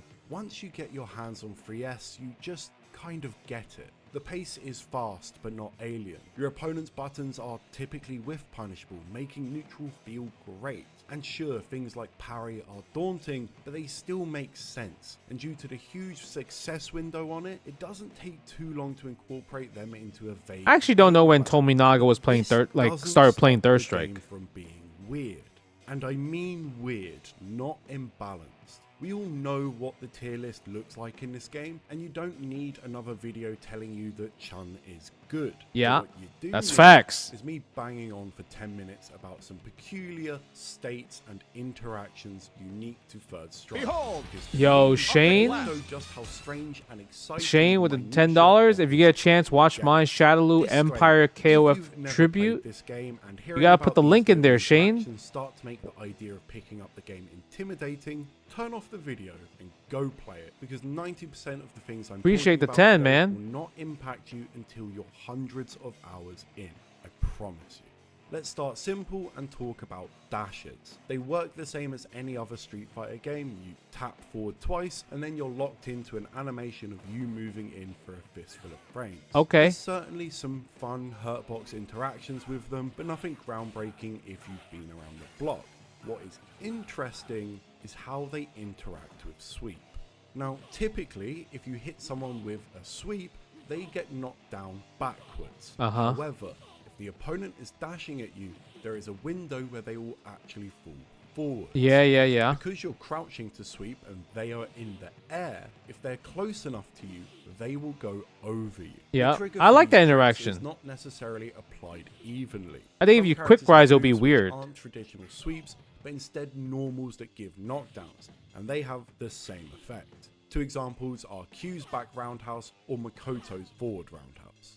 It's commonly understood that this mechanic exists purely for the visuals, and in that regard, it does work.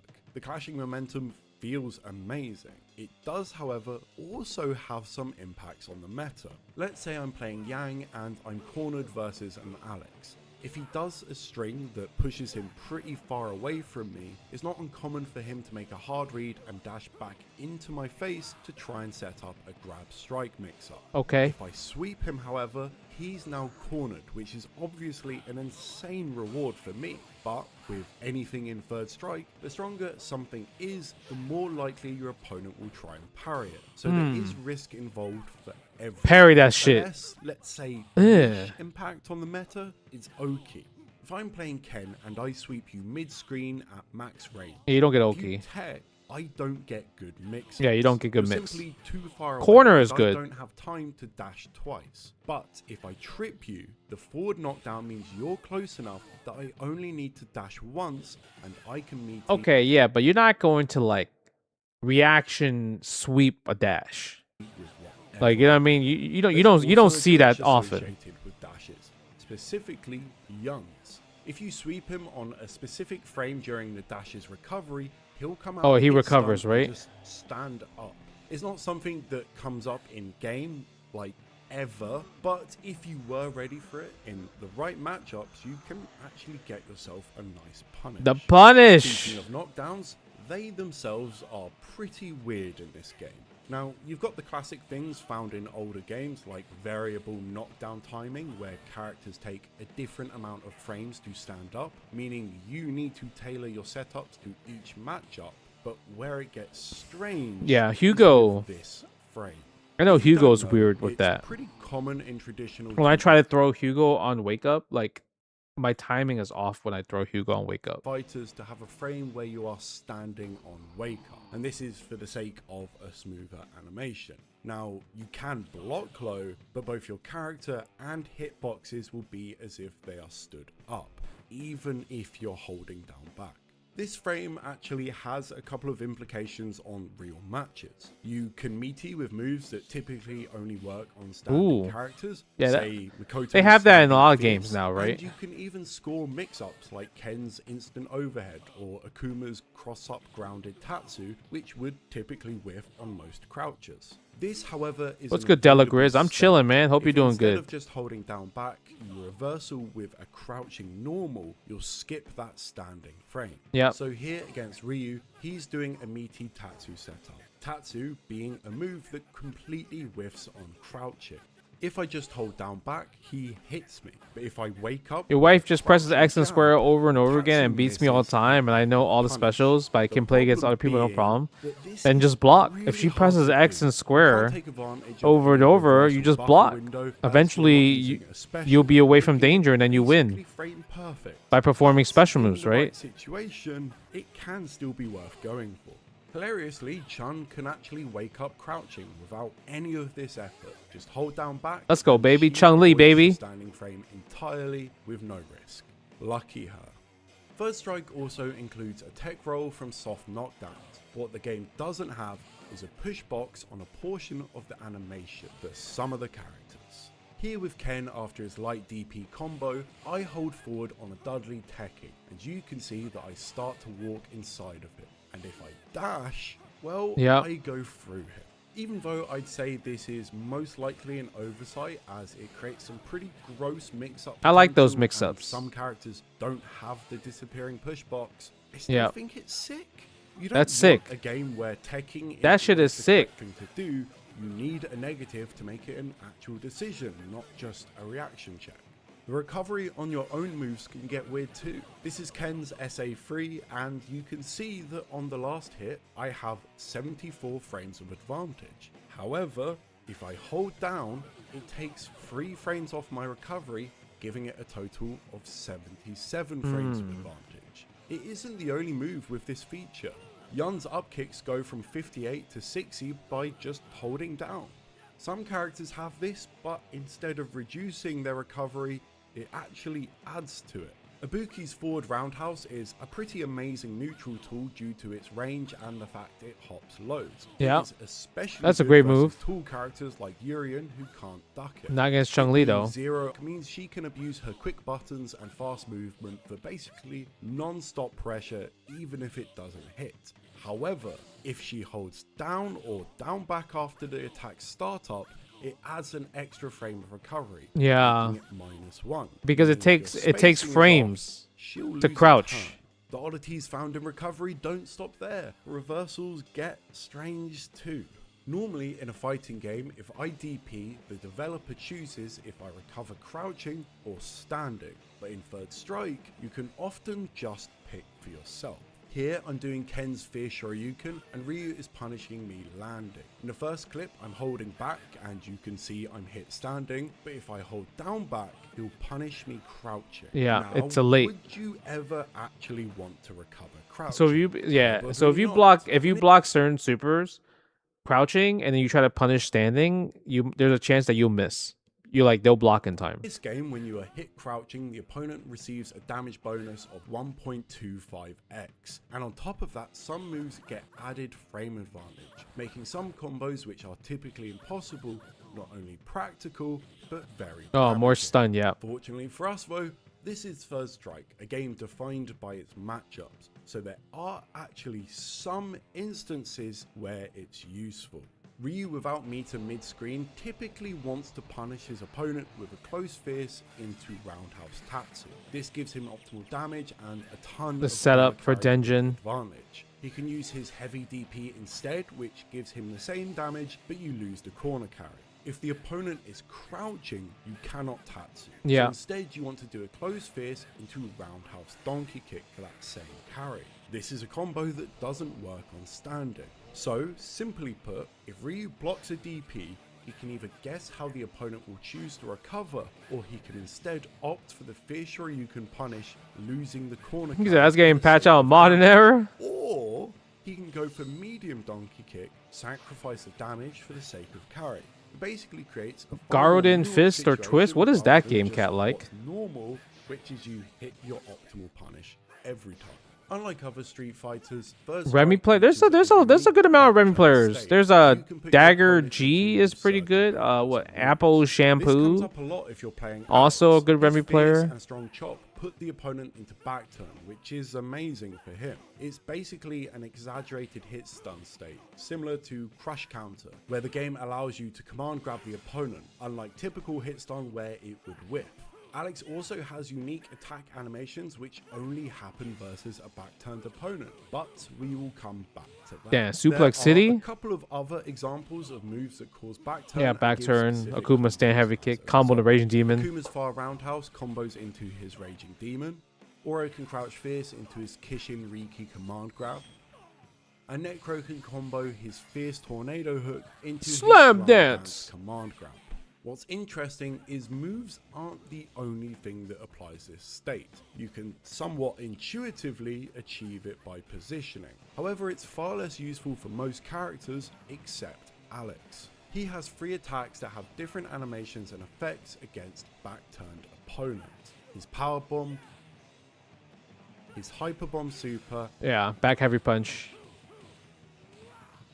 and his back fierce, all of which are really good for either stun, damage, or Oki. It's Most cool that they common made way to Alex set like him that. up is with his aforementioned chop, But if you go over an opponent who is doing a laggy move, you can actually land these back. They have that in Street Fighter EX. Street Fighter EX, there's a thing that you could do as well. That's like, I forgot what character had it. Not every character had like a back turn thing, but there was a character that could do back turn. I think it was like a Darun Meister. He had a back turn. Like if you were back turn, he does a move, and it's a different animation. While they recover facing the wrong way.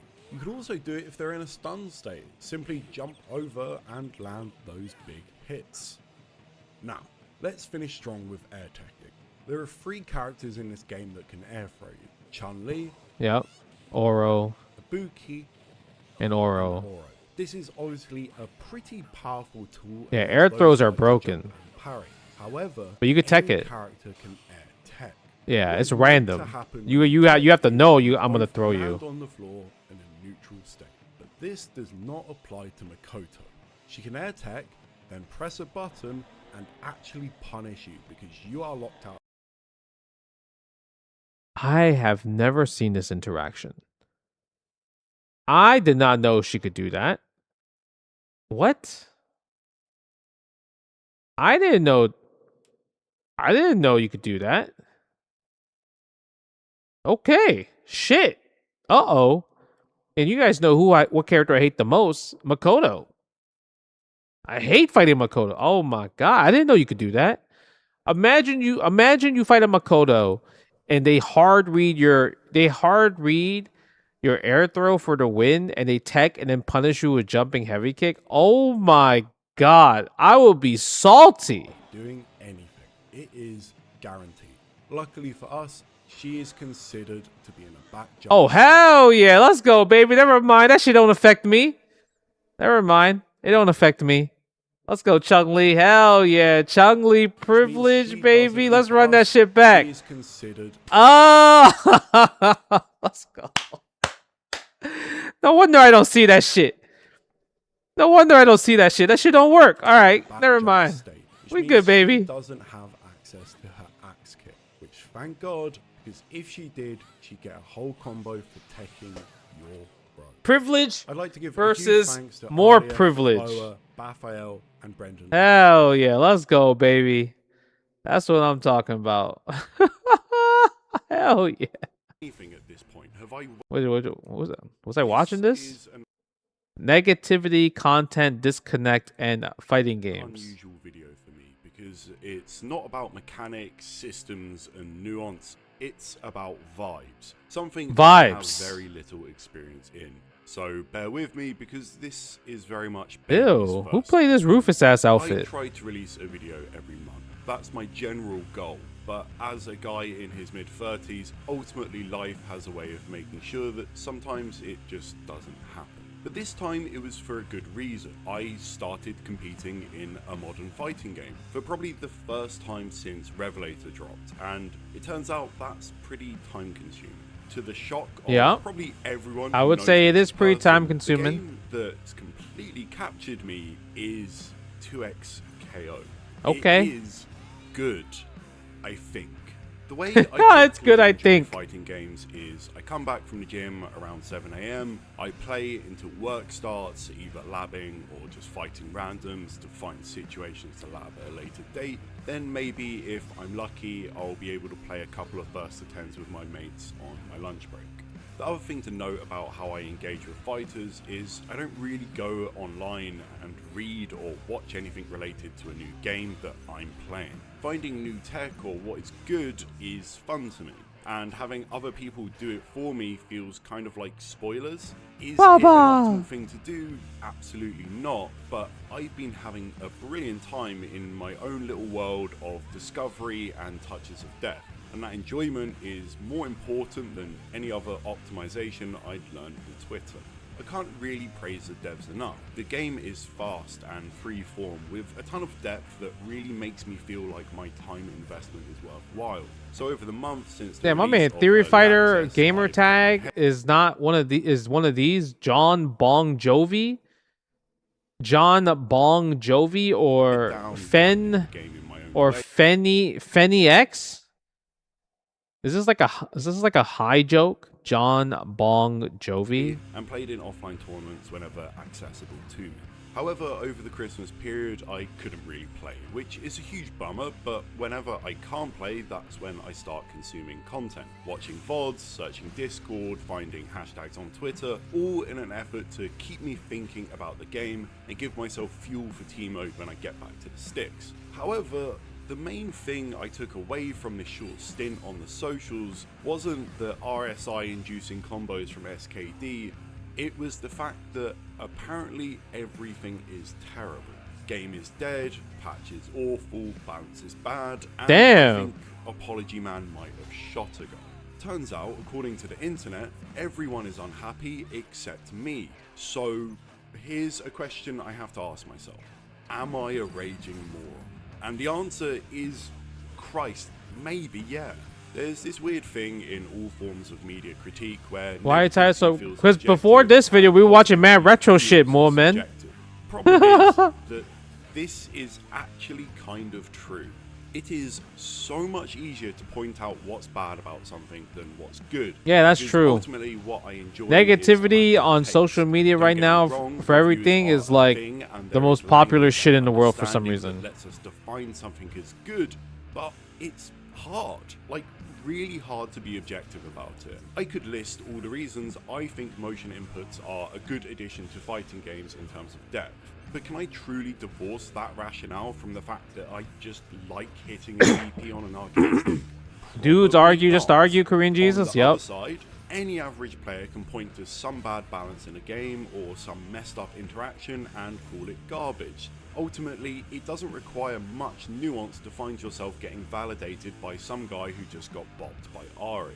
This is made worse by the fact we're playing something competitive. Your ego is on the line, so when you have some bad interaction, complaining is cathartic, and the feeling of losing to someone better than you is neutered when you can just talk about tier lists instead of your failings as a player. The thing is, sometimes bad things exist in games, but you cannot care. Echo and Yasuo being too good, if you look online, is the narrative that's dominating discourse, and it is true, they are in a lot of teams, but it's also a game with 10 characters. No matter who the best characters are, Who is the best character in 2XKO now?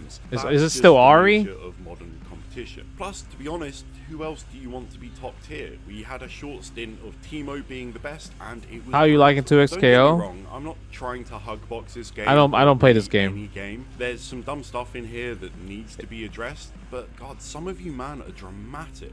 If I was an outsider looking into our scene, or at very least this game, I'm just Echo? not trying Shroom to get dude? involved. It looks frankly miserable. There is this infectious negativity throughout all discourse that makes you feel like you're going completely insane for just I think the combos having are a super good cool. time. It really It's just doesn't matter what the vibes are game not we're for me talking with when it comes I when it hear comes to old games are 2XKO. bad. Is this the old school footsies I've been hearing about all the fucking time? New games, oh yeah, they're just dumbed down games for tourists. Do we literally enjoy anything at this point? Have I wasted my life doing the thing I love? And none of this would be that bad if it wasn't so relentless. The loss of news aggregators like Shoryuken mean you're at risk of constant exposure of the Ooh, my opinions man. of the Oh, ain't worst no. guy you know. First of all, that was actually kind of godlike. Hold on, you saw that?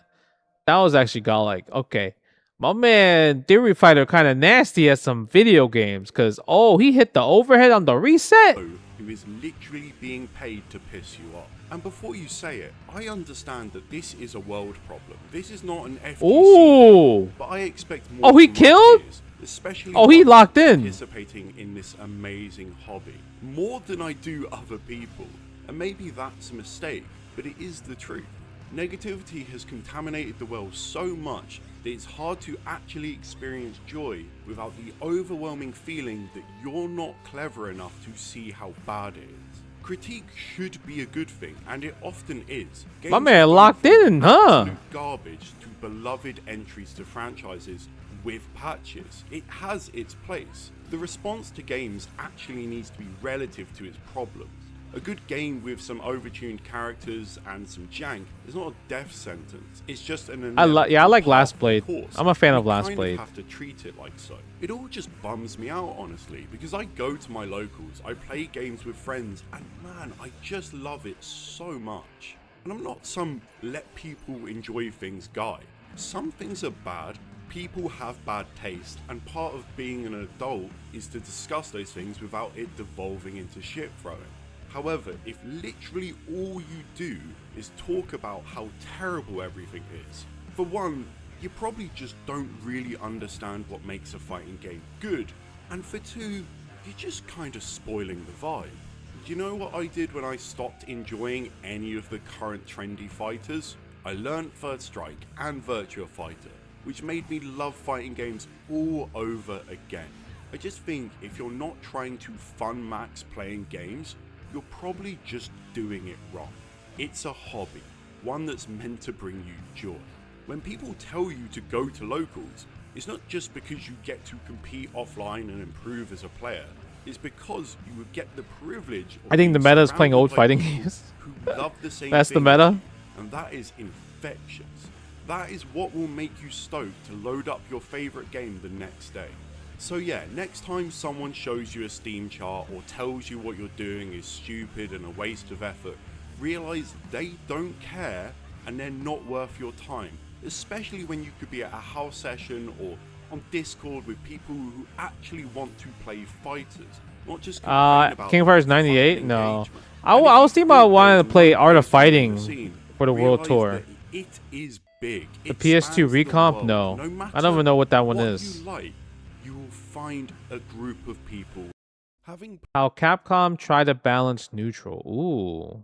How played did fighting Capcom try to games balance all their neutral? adult life. There's I don't a think lot of Capcom core balanced neutral ideas at we all. take for granted that They have Art of Fighting, most yeah, Art of Fighting players 3 never really understood. for SNK World Tour. Let's try and demystify some of these mechanics. And today I want to start with button priority. What is it? And Oh, why button does priority. it exist? Okay. In the context of Street Fighter, its implementation is pretty simple. If you and your opponent hit each other at the same time, mediums beat lights. Yeah, mediums beat heavies lights. beat mediums Yep. and lights. There Yep. are, however, some That is exceptions, the but rule. We'll discuss those later. If your game doesn't have a priority system, That is the like rule. Street Fighter 6, all of these buttons would trade with each other. So why is this a thing? Well, let's look at a game that could have done with some button priority. Street Fighter Cross Tekken. This is my main, Zangief, and this is his standing light kick. It comes out in 5 frames, has 2 active frames, and 12 frames of recovery. Okay. Due to these attributes, it's not really whiff punishable. Then, combined with the game's boost chain system, where you can cancel normals into heavier normals for a full combo, and the fact this attack has a fantastic hitbox, what you end up with is a button that you can just throw out Why he chose to just slap the shit out of Ryu as the Zangief combo? over There's no way that's your main hitbox combo with Chun-Li heavier after you do the chain tag. normals for a full He did 1-2, he did light, medium, combo. fierce into tag, And the fact and then he just did this back attack medium has a punch, fantastic back medium punch, hitbox. back What you medium. end up Damn, with is a that's a mad disrespectful ass button that you combo can when you just think throw about it. out over and over again with near to no Yeah, that's risk Cross and Tekken's an problem though. You could insane just amount mash on lights. There are a couple That's of ways not you can beat optimal. it. Some 'Cause I higher-tier play characters Chun-Li. have attacks that can avoid this extended hitbox and hit him, like say a Chun with her standing fierce, but a lot of characters don't have buttons like My man did the King His combo crouching though. jab can do this too, and it beats a whole other bunch of buttons. With Wait, is the volume not loud or something? I feel like it's on my side. It's at the yellow, so it's like to me it's all the same advantages showing for that it's sure. loud. So even if they can beat light kick, they might not be able to touch the jab. Fun times. You can just walk in and block. If he buffers any other normals after the light kick, he's punishable. But the problem with that is, you're putting yourself in SPD range to do it, so it comes with a pretty big chunk of risk, Ooh. especially considering he can just kind of spam this move and potentially catch you walking forward. Now, I don't want to overplay how good this button is. Ultimately, Geef is just an above yeah. I want to average play Theory character. Fighter. The See, that's the problem Chun-Li is combo you're supposed to do: back medium kick, forward medium kick, stomp, heavy kick into light legs, or go for the raw tag. though, if you don't have the tools to beat this check, you're in for a pretty miserable matchup. Now, button priorities, such as found in games like Street Fighter 5, give a direct counter to this type of move. If we take Sakura's stand light Oh, kick, let me see. See, now you got me wondering. he has meter. His super Now you got For me me, with when it comes I to hear 2x old games are KO. bad. Is this the? Is because for a full He did 1-2. He did light, you know what it is? It's because I'm loud. Fierce into tag, and he just did back medium punch, back medium punch, back medium. Damn, that's a mad disrespectful ass combo when you think about it. Over and over again with near to no Yeah, that's risk. cross Tekken. You tell me he don't sound clear? Yo, y'all need to get some ears checked. I just checked on my own. That shit is clear as fuck. It compares directly to Zangief's light. It is an exceptionally long range attack with 4 frames startup, 3 active frames, and 12 frames of recovery. You, of course, don't have the same chain system as Street Fighter. Yeah, I'm loud. Tekken, but you can cancel but he's clear. You can for a neat bit of damage and a knockdown. Now, due to button priority, you can beat it by simply matching your opponent's timing and trading with either a medium or heavy, beating it clean. Or you can do the same as I raised the Zangief. volume You up can because walk y'all just kept forward, complaining block, about it. and punish the buffer. The result of this is Sakura is forced to use this button as a whiff punish or block punish, narrowing its purpose but retaining its strength in her toolkit. She can't simply just spam it as a wall, she needs to intertwine it with all her other attacks, diversifying her kit as a consequence to counterplay. Button priority basically means you innately build in an attack's weakness without altering the frame data or even really the hitbox. If you were to make Zangief's button worse, you'd ultimately have to change its purpose entirely. If, for example, Zangief Capcom and added a Rufus, bunch of what a recovery big and ass startup team. It will make it feel like a medium. You could instead nerf the hitbox, making it extend further so it's easier to punish. While Cross Tekken was godlike. Range, but even then, you'd be taking a huge I'm risk mad Cross sticking Tekken an attack that didn't might get just didn't get the love punished it should have with gotten. speed. So button priority is a balance tool, a pretty clear-cut one too. The problem is, if a medium or heavy button is overtuned, it is miserable. All it takes is an attack to have just a touch too few recovery frames, and suddenly you're getting walked down by your opponent's most damaging normal, which is tough. Nah, the gem system What's is great what when it ruined the works, game. You've got a really clear system-based button purpose. Things like Oh, man, heavies Sand and Blast. mediums have Sand more Blast. recovery, allowing you to whiff punish them with lights or mediums. But your light attacks can't just be used to take up the screen because they'll lose to prediction attacks done with heavier normals. I will say though, it does remove some of the game's interesting variables. Yo, This is a Luke. setup in Street Fighter 6 V, with Luke. Kami post throw.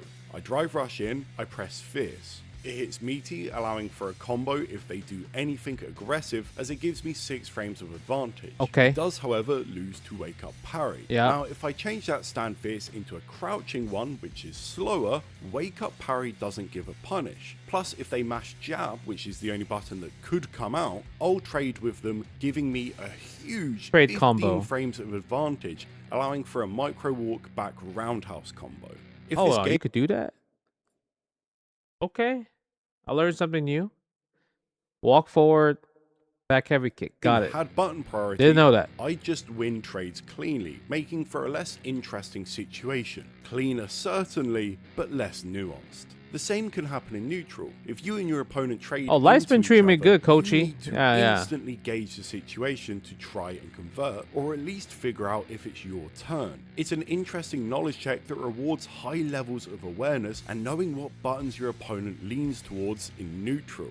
There are some built-in caveats to attack priority we need to cover though, mostly related to jump attacks. If your opponent jumps at you and you anti-air, there is no button priority involved. You'll just that cleanly crouch medium trade, punch? and this is a good thing. With button priority, things like Birdie's crouch strong anti-air would be useless versus So this, I mean, but the anti got nerfed though. So like, I remember in vanilla of Street Fighter 5, that crouch medium punch was crazy. like Zangief's splash, giving him the ability to just brute force his way in. And let me tell you, as an Alpha 2 player who's experienced something bro. similar as a Zangief's consequence of jumping is wonky crazy. hitboxes, you do not want this.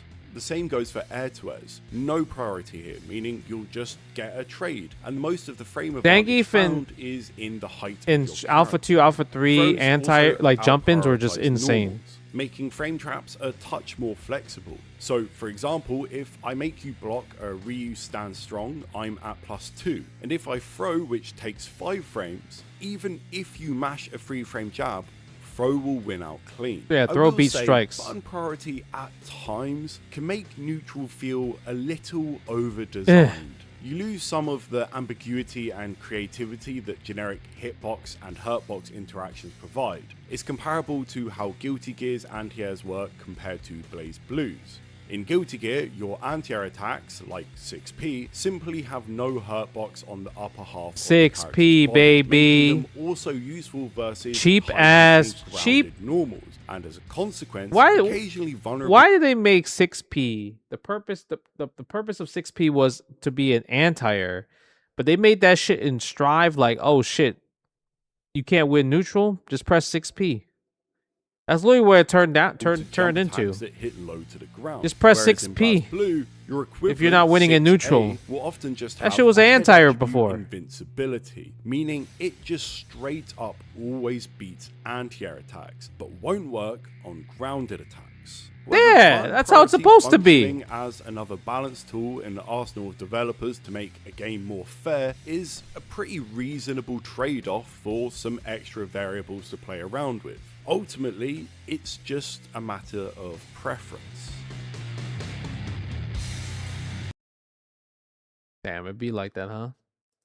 And that's All right, let's see. I didn't watch this. This is the newest video, the history of the jab. the jab. It's the rudiment of Street Fighter. If you play any entry to the franchise, you know it, and you know how to use it. Jab. What you might not know is how it's Yo, new viewer, XDBD. What's up, man? How you doing? Whole series. Now, I'm not just talking about how each character uses their respective lights. At a core, mechanical level, they Jab function is broken in every fighting game. different depending upon the game you're playing.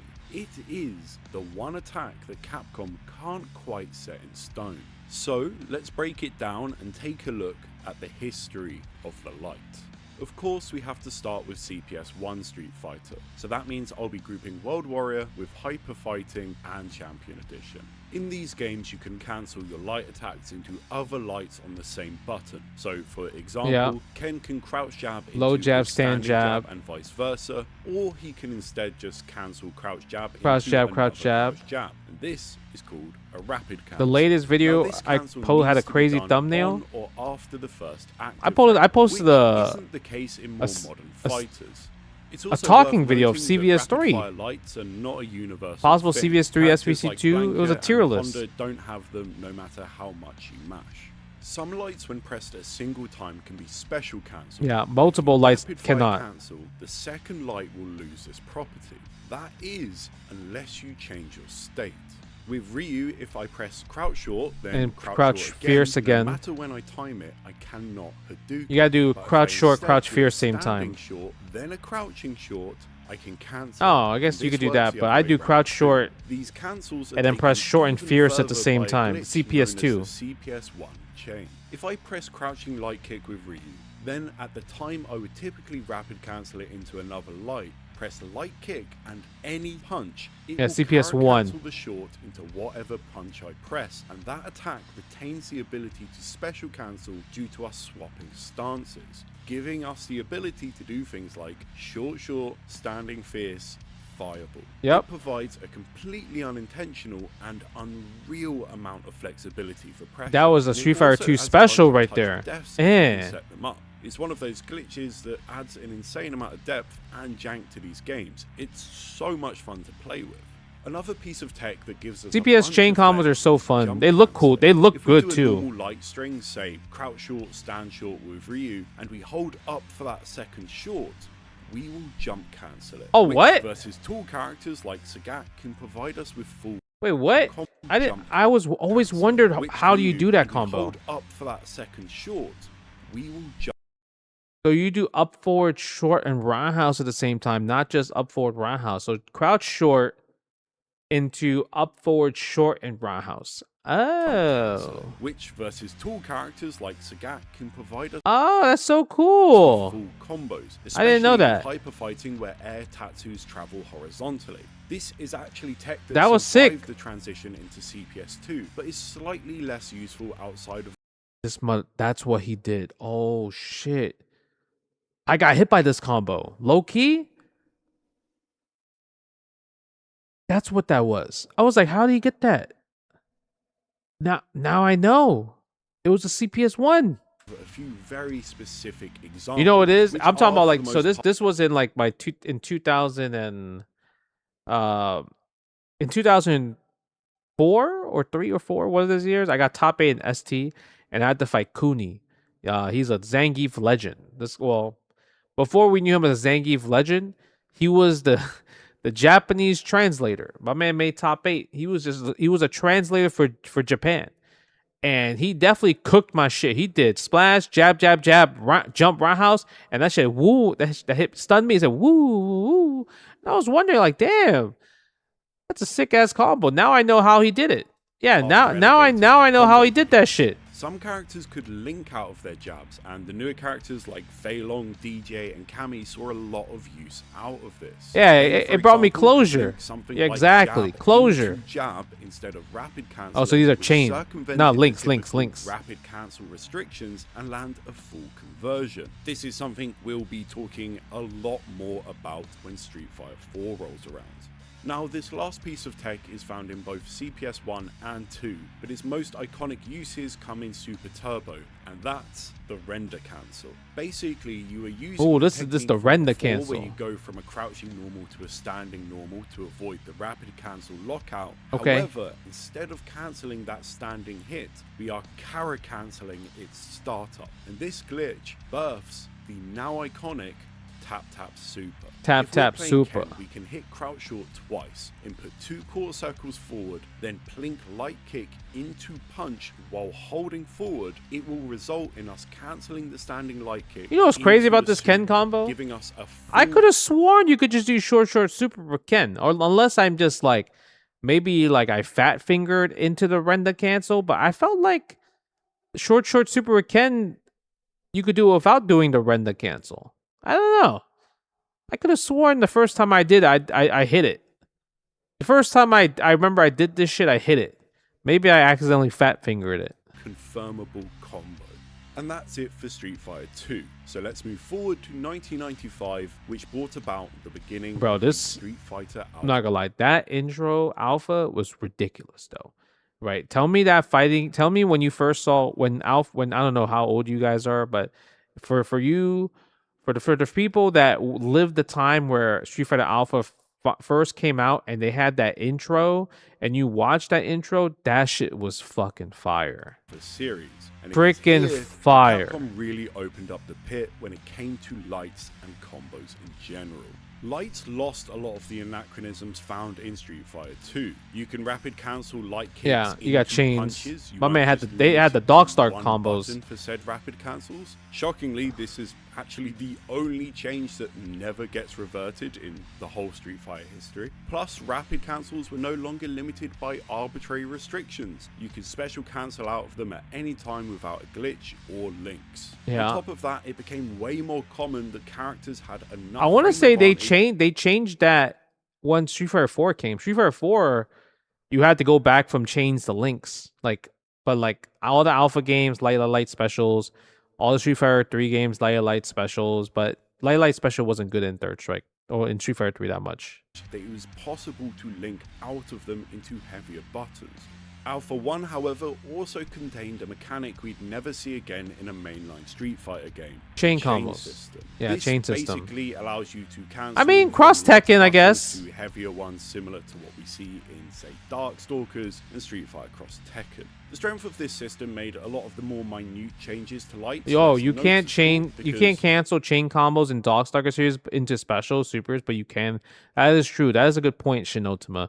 You wouldn't, you wasn't able to cancel chain combos in Even though you Darkstalkers. could, That is say, a fact. do a tap, What's good, Shun? super How you or doing, man? special, often you just want to cancel that hit confirm into a heavier button, then special cancel that if spacing permitted it. It does kind of work as an idea though. These cancels absolutely did help unify a lot of the damage potential from lights, giving a lot of the cast more threat than you'd normally expect at these close ranges. Some characters more than others, certainly, but it is still to this day one of the more interesting Street Fighters to play around in. Alpha 2 removed the chain system, but kept a substantial amount kept of the links lights. out of lights. Some of So this the potential damage also from these chains as buttons well, was links. still pretty high, making close range pressure terrifying when used in conjunction with your tick throws.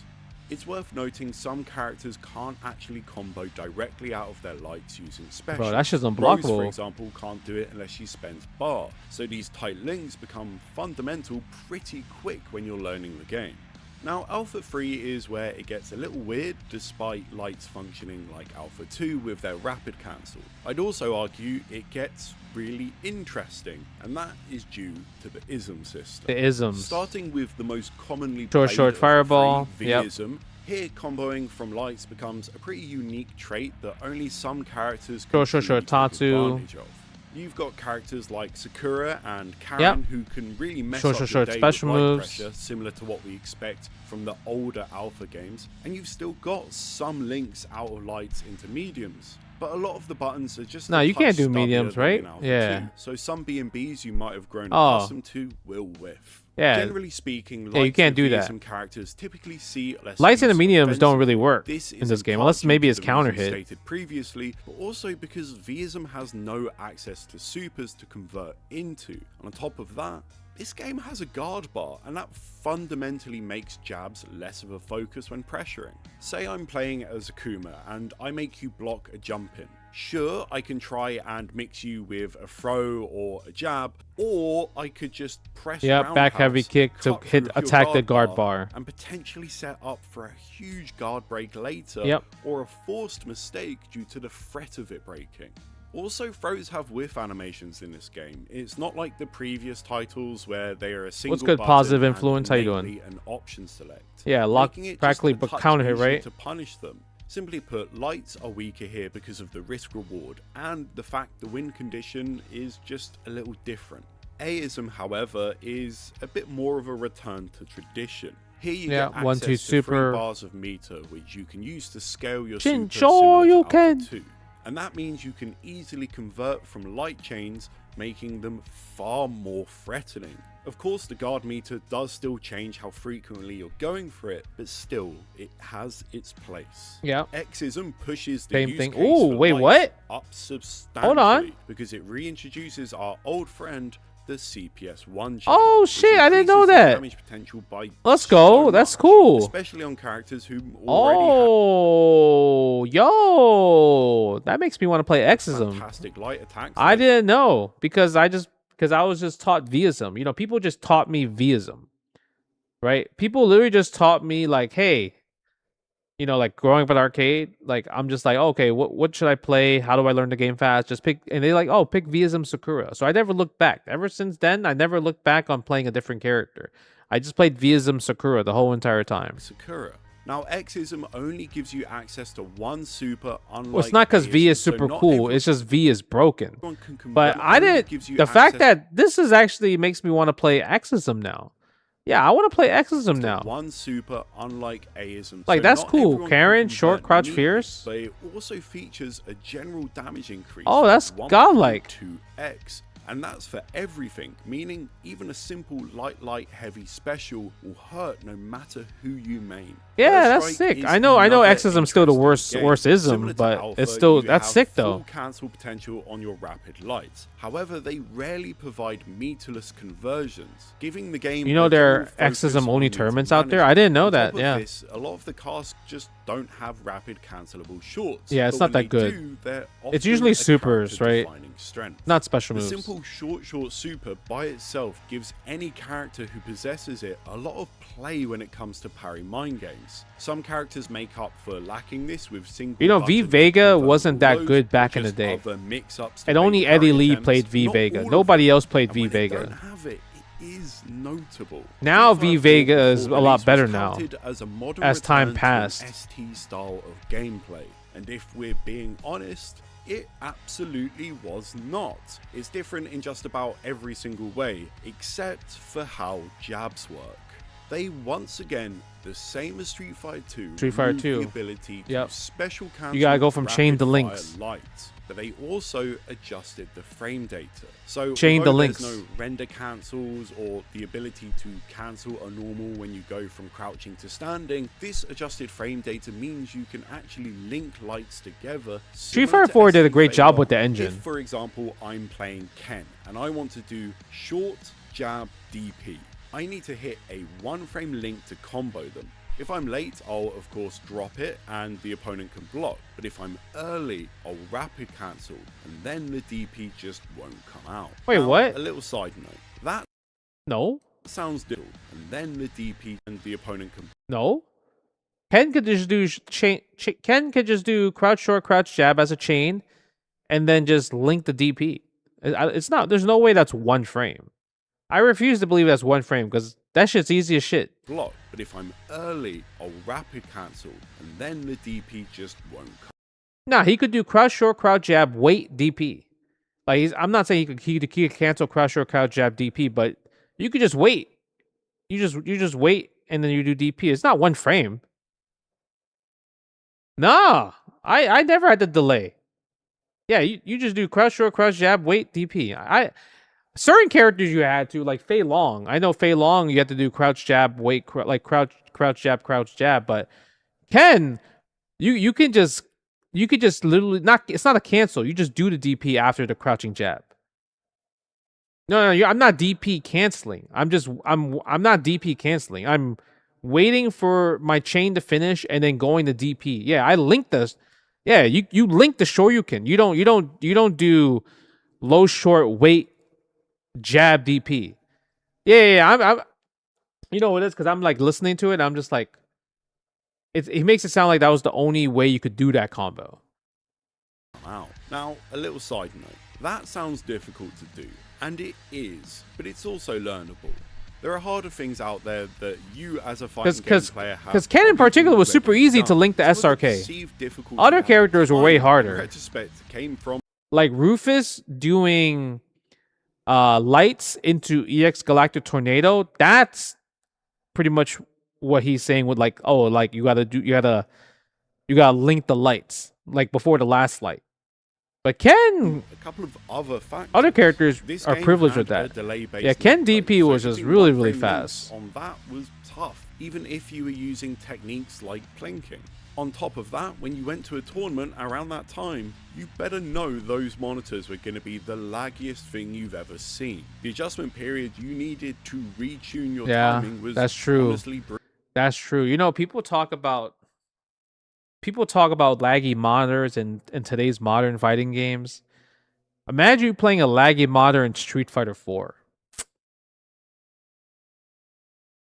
Oh my god. I would curse a freaking storm. Because everything was one frame links. Everything was one frame links. I don't know. But people complain about bad setups in Street Fighter 6 and other games and everything. Brutal. Comparatively, ST also had... See, but the thing is suspect, right? Like, I think the difference with, like, monitors in older games, because, like, the leniency of combos are so much easier in today's time. So I think when people complain about monitors, they're complaining about how, like, they couldn't check, like, a neutral tool, like a drive rush or anything, right? But because combos were much harder back in the day, like literally one frame links, like you can literally feel that the timing is off when you're doing your combos. Like oh man, that shit sucks. Like, because you know how when you're playing delay based online netcode, you can feel the underwater, right? you feel the underwater when you're playing fighting games online back in the day. Now it's definitely more responsive and everything, and the input buffer and everything helps the combos a lot. Like I said, you can mash combos out these days. Like if you're trying to do like forward fierce crouch heavy punch with Ryu in particular, but you're not gonna mash that in Street Fighter 4. Really tough links, but because the hardware was Marvel 3, PS3, oh my god. I'm playing Chris G one year. I forgot which tournament. We're playing Marvel 3 PS3 in top 8, and my man doing Soul Fist. That shit turned into Soul Fist. That's literally what it turned to, bro. Oh my god, bro. Arcades, it was way easier to get those combos consistent. Now, similar to the Alpha series, Yeah, in your Street moves Fighter feel 4, you slow could shooting. It often feels like link there's light weight into a into it. heavier button, and it was also typically preferable as you could score much higher damage and often set up a hard knockdown which leads into your strongest Oki. Weirdly, in this game there is it's also too much shit on the screen, also PS3 overheating, and also yeah, probably too much shit on the screen, PS3 overheating. I don't know what else. Common complaints that you hear today where like PS5's overheating and shit, right? actually one character with the CPS 1 chain, and that is Omega Guile. He can cancel his crouching light kick into standing punches Wait, what? using the same technique. Oh, that's sick. Omega Guile could do that? Hold on. That's actually godlike. Oh, that's cool. My man could do crusher, back fears? Hell yeah. But with the added ability to also go into his command. Wait, what the fuck? What Omega move is that? Added ability to also go in. My man, what is that? What move is that? What reference is this move? Is this from Charlie? To his command normal. Is this like Alpha Super from Charlie? That's cool though. Pretty cool. Street Fighter 5 feels a bit more like a move back towards modernity. In this game, you can cancel rapid fire lights into specials once again, but you generally cannot link lights into heavier buttons. There are exceptions. But these are more counter hits, character traits than rules, which is something you want in a game. It's good for developers to shift some of the game's standards to make a character more defined. What Street Fighter 5 lacked in standard links though, it made up for with its counter hit state. Of course, Street Fighter 4 also had counter hits, but ultimately you didn't really need them because no matter the state, you are comboing a light into something heavier, especially when you're using the FADC system. Street Fighter 5's limitations made them more important again. Catching a counter hit with a light gave you +2 frames of advantage, often allowing for conversion. That's crazy because Street Fighter 4 is like, oh man, you drive rush with the light, that shit +4. Into a medium, which we just kept increasing the number, huh? The jab's reward in pressure. Simply put, if you make your opponent flinch and they mash, you're getting solid damage as a consequence, which frankly does feel SF6 drive rush. SF6 drive rush. 6. This game was very much an evolution of Street Fighter 5 in terms of lights. Here you can special cancel your chains, but you cannot convert into mediums off them unless you drive rush into or out of them, and that is the key. Bro, Street Fighter 5 changed fighting games like now. Like every number of frame data is like super consistent. There's always like a magic number, right? Magic number in frame data. So like they just copy Street Fighter 5 and then now every fighting game is that. You know? Like even Tekken frame data for like specific moves are very similar, right? When like Tekken 8, they just kind of like use the formula of like safe frame data, and you just use math to like kind of like figure out the combos of everything, or like what buttons do you want to press. So like, and the reason why I say that is because like Street Fighter 5, like the magic number was like -2. -2 +2, right? Oh, you're staying strong +2. Yep, classic. Staying light kick +2, classic. Oh, this special move is -2, classic. But like when you look at older games, positive influence to $10. Thank you so much, man. I appreciate you. Like CVS2, right? CVS2, for example, Cammy standing heavy punch on block is like +8. It's +8. What, 3 frame startup? +10. My bad. Sorry. +10. So like you have all these like frame data that are just random ass numbers. They're just kind of all over the place because not every heavy punch, close up heavy punch is +10, right? Like Sagat's close up heavy punch is definitely negative. It's negative on hit. So it's like they changed a lot, but Street Fighter 5 normalized it to like, okay, like every move is -2, or every safe special move is -2. EX will be +1, but there will be pushback. Standing medium punch, standing light kick, always +2-ish. So now it's just universal. Like every frame data it's the same, right? Yeah, push block, screw frame data. So I don't know. I'm curious about the frame data on like Tokon, Avatar, Invincible Versus, just because those games are more like chain based and there's ways to kind of like counter that like system and everything like that. Usually versus games are kind of like that, or like fast paced games, but anything where it's like one on one, even City of the Wolves and King Fighters 15, they universally went into the Street Fighter 5 frame data, right? They just changed it in that way. So even SNK games, who they were known for their wild creativity, has fell into the Street Fighter 5 frame data nonsense. Brushes are what give your lights all of the flex needed for conversions. It's meter dependent, which I like, even if I have mixed feelings about the tuning. In Sailor Moon S, frame data on hit and block is all the exact same, but it's balanced out by guard cancel. Okay, yeah, I see that. That's true, because guard cancel is pretty much the factor of Sailor Moon S. Also conversions from counter hit jabs and punish counter jabs, the latter of which is a new mechanic that gives you 4 frames of advantage if you whiff punish a move, unlike counter hits typical 2, allowing you to push the damage even further. Yep. They also stopped being true block strings, and I think that's the most interesting note. Rapid fire lights become something the defender can actually interact with via their parries or reversal, plus they're often negative. Is universal frame data what made modern fighting games have that play the games, the dev intended quality? I don't know. I think they're just trying to make people understand fighting games easier this way.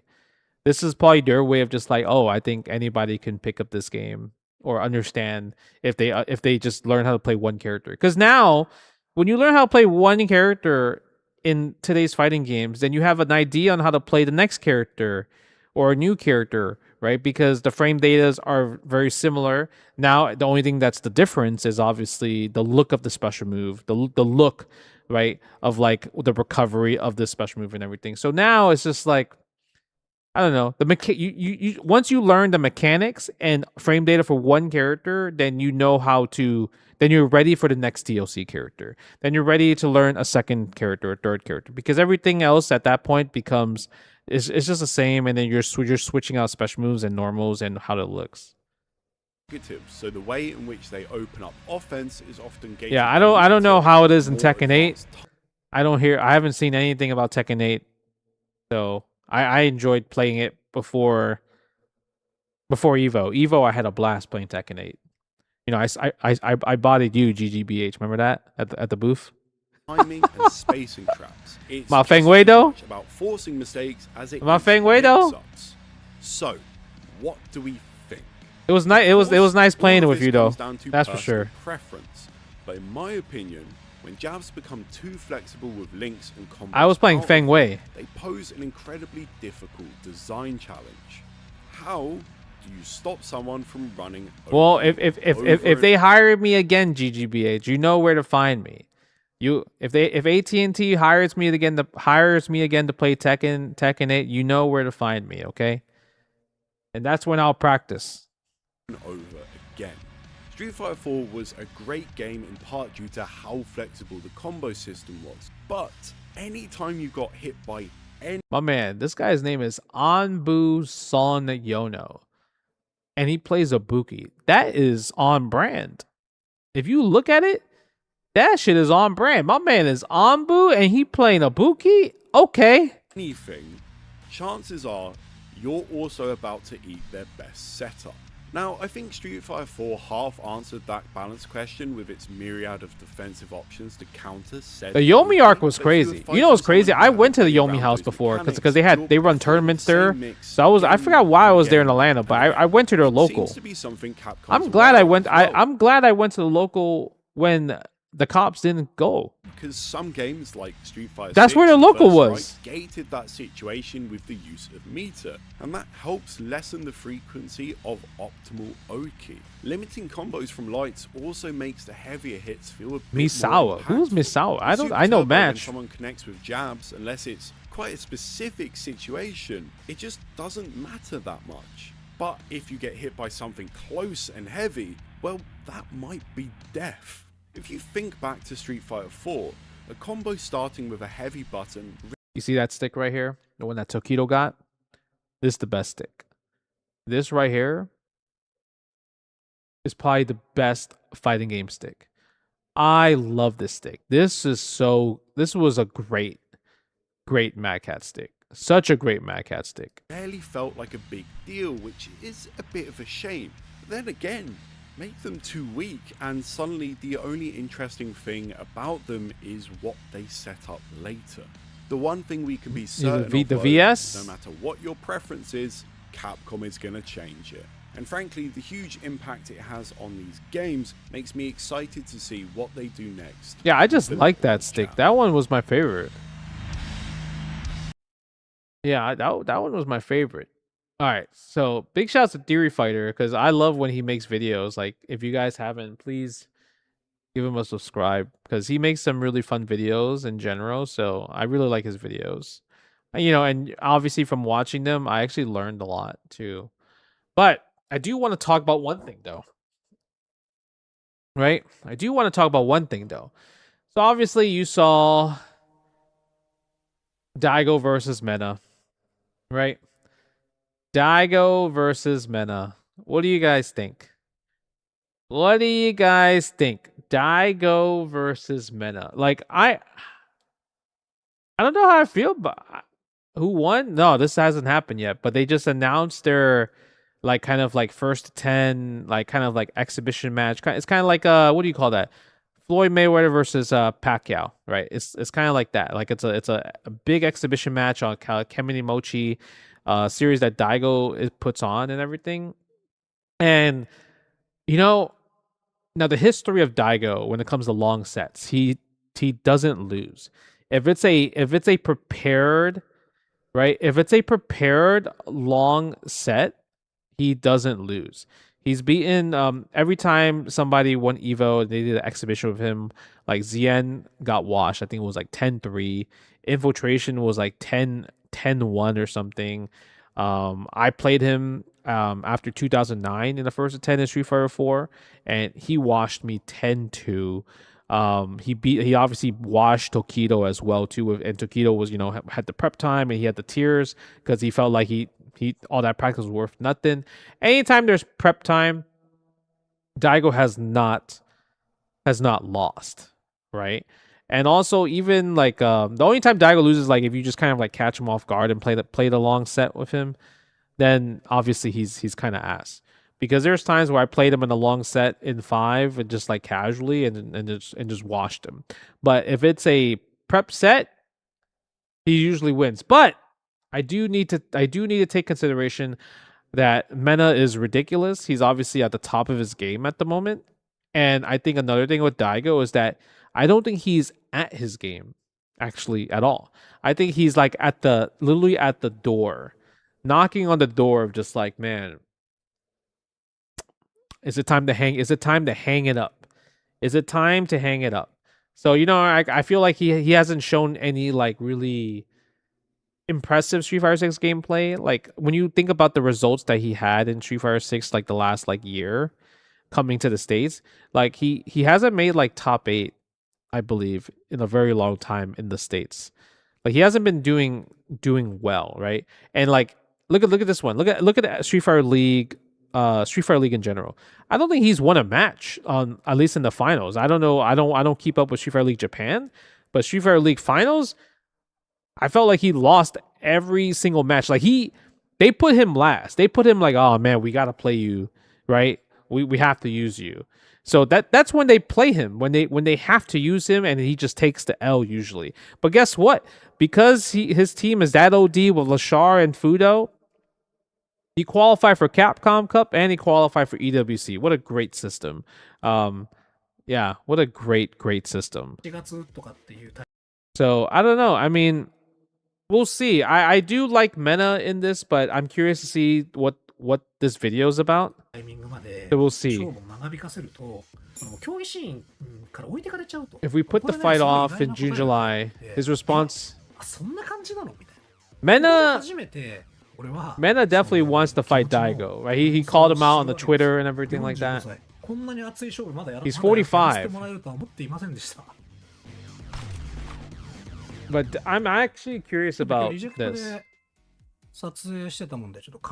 Mena's going down the same road. I don't know, man. The thing is, you say that, but Mena's won 3 Evos in what, Street Fighter 6. He won Evo Japan twice, and then he won Evo Vegas.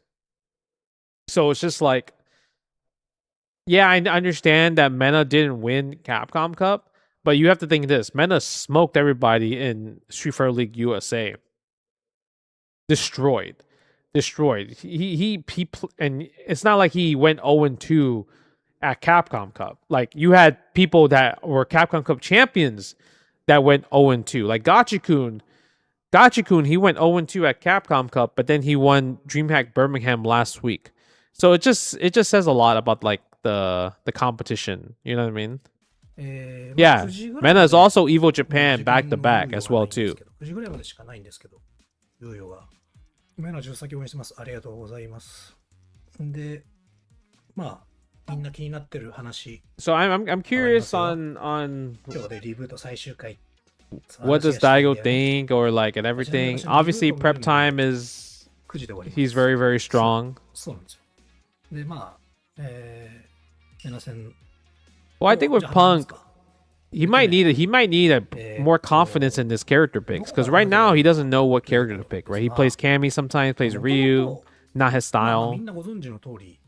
But Mena obviously has his Blanca, and Japan puts Blanca in top 5. Right, Japan puts him in top 5 right now.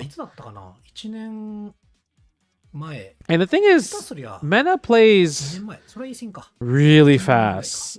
Really fast. Well, Punk's playing Alex because obviously he's new. I wouldn't say he would enter Alex as a tournament.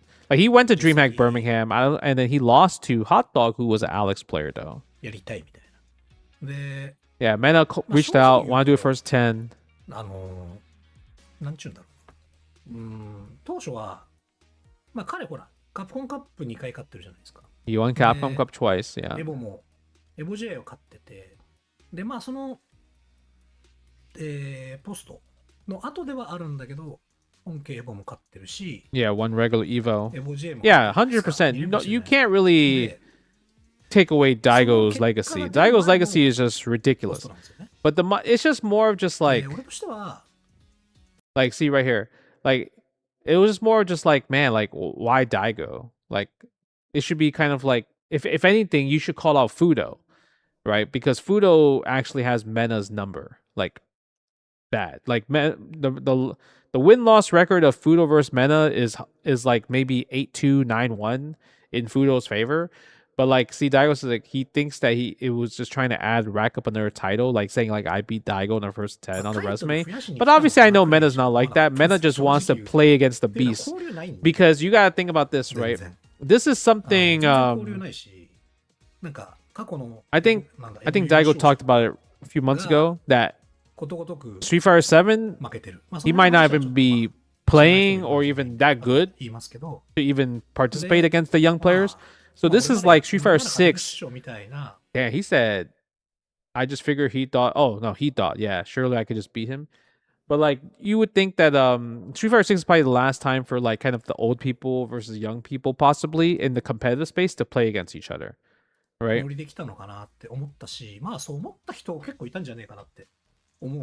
But I think a lot of people, like in the FGC space, has Daigo losing, has Mena winning, right? But I'm pretty sure a lot of the fans want Daigo to win or just have Daigo winning. It's tough though. Like Daigo would really have to prep a lot, I think, for Mena. Mena does have bad habits. Obviously, you could kind of take advantage of the amount of times he likes to jump up back Blanca ball or OD Blanca ball, right? And obviously, you know, using level 2s and his offense when it comes to attacking, right, is like very frequent. He doesn't really block too much, but you can take advantage of some of the bad habits. But trying to see, he talks about the people that he fights in the first attempts, right? But the amount of times that I would say Daigo has カチ君も入れて4人ぐらいで。 I don't know. It's just tough because I feel like Blanca is a anomaly. No one in Japan やったんだけど plays Blanca well. It's kind of like Street Fighter 5 Laura.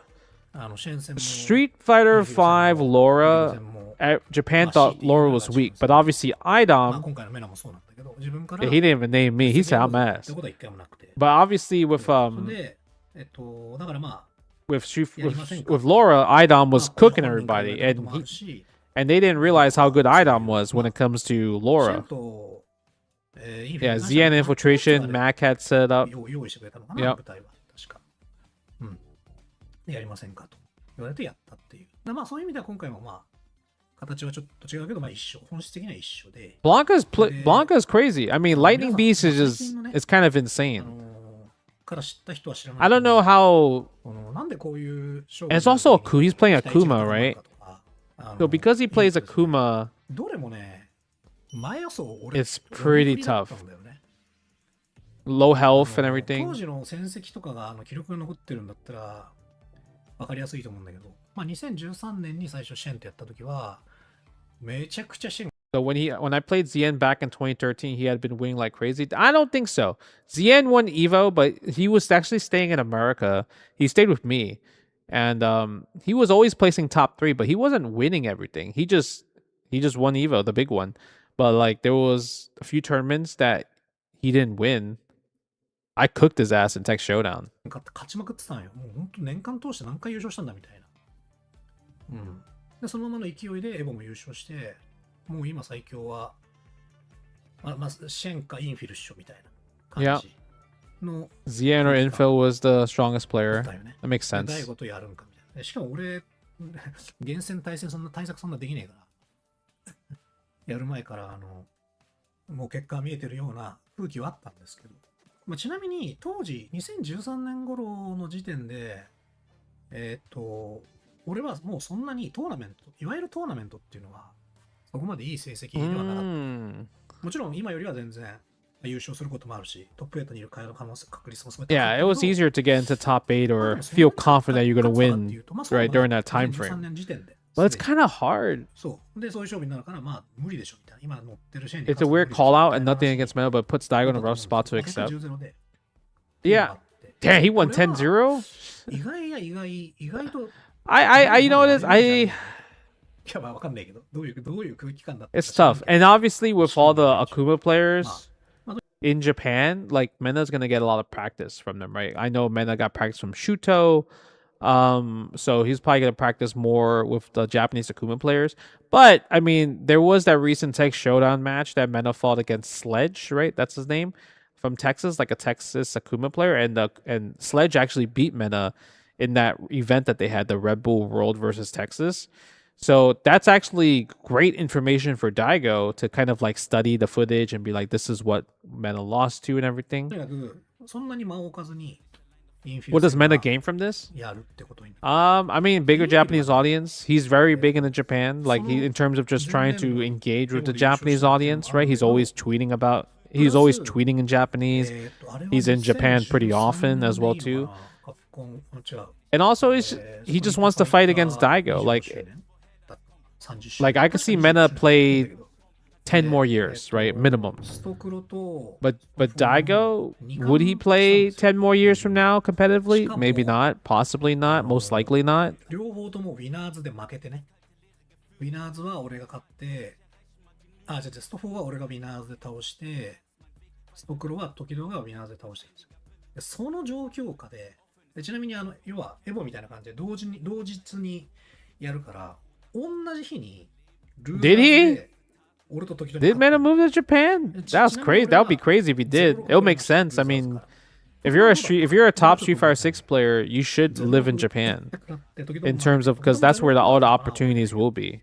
でもついに格ゲー界にとんでもね。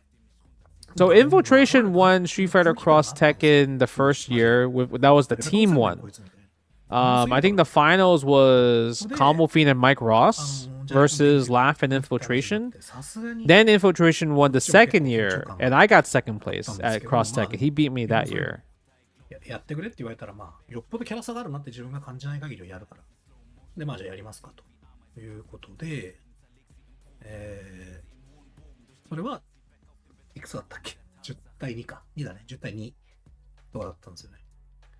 で、それで、こいつ、トナメとかそうでもねえけど、こういう形式の勝負やったら強くねみたいな。空気が、まあ一応、格ゲー界というか。Yeah, so people were saying that Daigo was not great at tournament sets, but great at long sets. I mean, yeah. いざという時には、やるやつだ。Yeah, long sets, I mean, tournament sets and long sets are two different beasts, right? の時は、こういう10先とか以外でも、長期戦のリーグとか、Street Fighter Cross Tekken, revival tournaments. I mean, Cycle Blue, he every time he's at a tournament, he'll run a Street Fighter Cross Tekken tournament. だからまあ、今はね、もう別に、長期戦だからといって、It is unfortunate, Big C. Yeah. He probably would have went down as like one of the greatest players of all time, easy. だったよね。まあそれはスト4の時の話だよね。で、その次に、これは多分一番みんなの印象に残ってる。No, I'm just watching this video, Feezy, and talking about Mena vs Daigo because it's happening this month.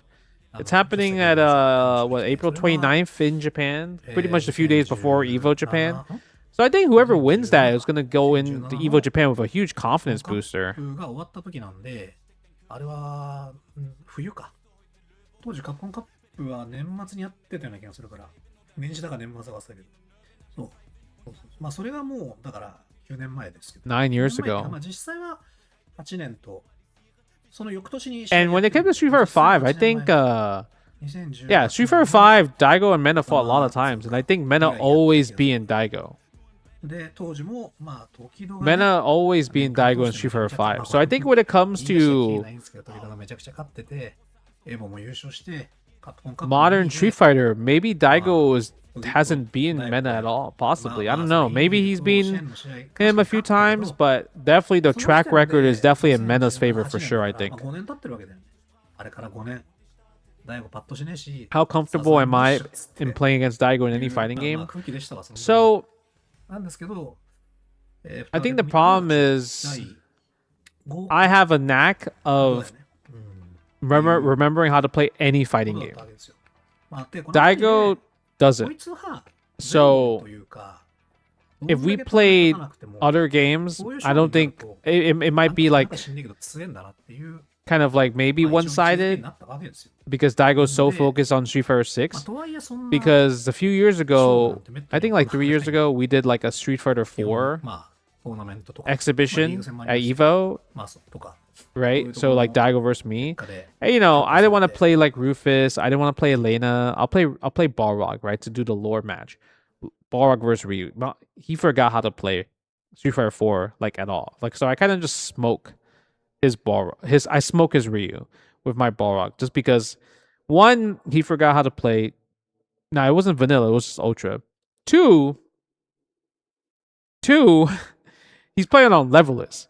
And I'm like, bro, when he was playing Street Fighter 4, he was playing on stick.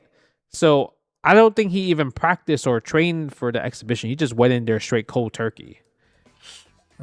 Thinking like, oh, Justin is like me. We haven't played for so many years, so we'll both be rusty. But the problem is, it's hard for me to forget. And obviously, I do content, so I'm sometimes playing these old games, right? That I played competitively back in the day. So I think if we played like majority of fighting games, I would probably win in like an Iron Man competition. I think he'll beat me in 6 and Street Fighter 2. I think maybe those are the only 2 games he'll beat me in if we play the Iron Man competition. Because he's yeah, like I said, Daigo takes a while to get back into the groove when it comes to games.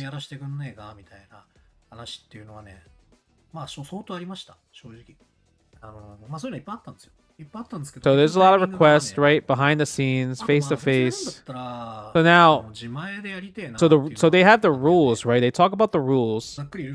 I don't want to talk about this like whole thing that he's doing. The rules are pretty much right. It's like 1st to 10. Every 5 matches will change stages. So this is going down. So the fact that this is going down is gonna be really, really exciting. Colors are all wait. Colors are also predetermined. Damn, that's mad strict. What kind of who made the rules of colors are also predetermined? I'm going with my usual color, right? Mena costume 2, color 10. もうコス2の10番、あの色で固定です。で、5先ごとにステージ変えるん Change だけど stages every 5 matches, but not by random select. We're deciding the stages up front. That's so interesting. That's like really serious, right? 2 stages, Mena picks 2 stages, right? And that's really, really interesting. まあ、試合方よると3ステージだけで終わっちゃうこともあるけど、 Yeah, if the fight is pretty one-sided, そういうルール。 if the fight is pretty one-sided, we might only see 3 stages total. It might be 2. What if it's 10-0, right? 試合方よると3ステージだけで終わっちゃうこともあるけど、まあ一応そういうルール。Alpha 3, I mean, I play V Sakura, bro. It's not hard to forget how, it's not, it's easy to play V Sakura. なんかどうなんだろうな。床が丸くなってて左右対称で、中国 My man picking stages? みたいなあるんですよ。 That's interesting その though. ステージを選びました。で、メナはリリーステージとブラン Lily and Blanca で stage. これをじゃんけんで Rock, paper, scissors. That's so random. 負け勝った方 But I が respect it though. 自分の That's when you know that ステー this ジ shit を is serious. で Even stages have to be で predetermined. ワンピース 交換かな 5 試合ごとに。っていう感じですね。で、携帯持ち込み不可です。外部と連絡取れたりとか。 And you can't have cell phones. 来ることあるんで携帯持ち込み不可で So no cell phones, no advice receiving. You're allowed to call 1 3-minute recess. Okay, we got some Marvel 2 rules in there. ノートを見ることができます。 You're allowed to look at a notebook. Okay, Mena definitely gonna have a notebook. ノートは見ていいのかと。携帯がダメなら了解した。でもノートは見ていいのかって言われて。ノートか。まあ別にいいかもと思ったからノートいいよ。 Yeah, the notebook. My man wants to have the tendencies. です。これがルールですかね。っていうところですかね。 Right. まあそんなわけでしばらくはオフと見せかけてアレックスが出たのにもかかわらず So pretty much he's gonna train for this. That means he's gonna just not stream, right? And he just focus on this. That's the one thing I do respect a lot about Daigo is that like he really takes his like いうふうに思っております his long sets mad serious. で Yeah. はまた皆さん Right? Mad. Yeah, he puts in the work. He puts in the work. He wants to grind. He's studying. He watching matches. So now, so you know this match is coming. Okay. So I do want to watch, right? I do want to watch the match that they had at Street Fighter League World Championships 2025, right? So obviously you have Mena right here and Daigo. He fights Daigo here. So you're going to see kind of like maybe what could happen, but also like this is like not before. I'm pretty sure this is before they decide to do the long set, right?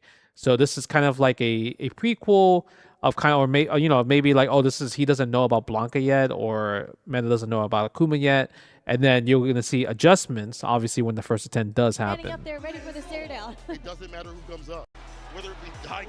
Like look at this, my man wanted it. Yo, oh. He is shadow boxing whoever comes up. I see Reject talking to each other like, who wants to go up for the stare down? I don't. Yo, I don't oh. wanna be that person. I'm good. I'll sit down here. But it might be Tokido, the other, murder face stare down. Let's see. Give it to me, please. Give me the classic. I feel like for the storyline, it has to be Tokido. Now for the storyline, we gotta get that Daigo, the strongest bull versus the beast. Like who he's staring at? We need to do some, JP, honestly. classic. See, Tokido stretching. It has to be him.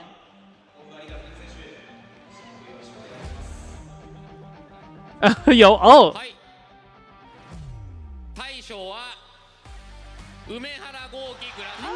Yo, oh. They did that for the lore. You understand that? They did that on purpose. They did that to hype us up. Ah, here we go again. Okay, Daigo, are we gonna see the stare off? Look at my man. All right, let me get up here. All right.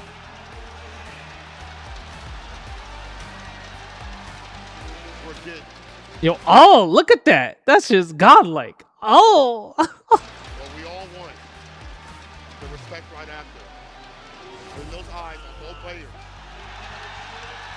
It's about the bat. There's a signature army cry from Mena. Yeah, I'm not gonna lie, that shit, Because now that had me hype. Yeah, Daigo did look like he about to laugh, but something tell me when y'all didn't, when that shit came on, everyone lost it. Like whoever's watching on the off at the arena, if you're watching online, everyone lost it. That was ridiculous. for the Bandits because he has to get those 20 points. It's a tour. Oh, forward. It's just move towards. That was mad good.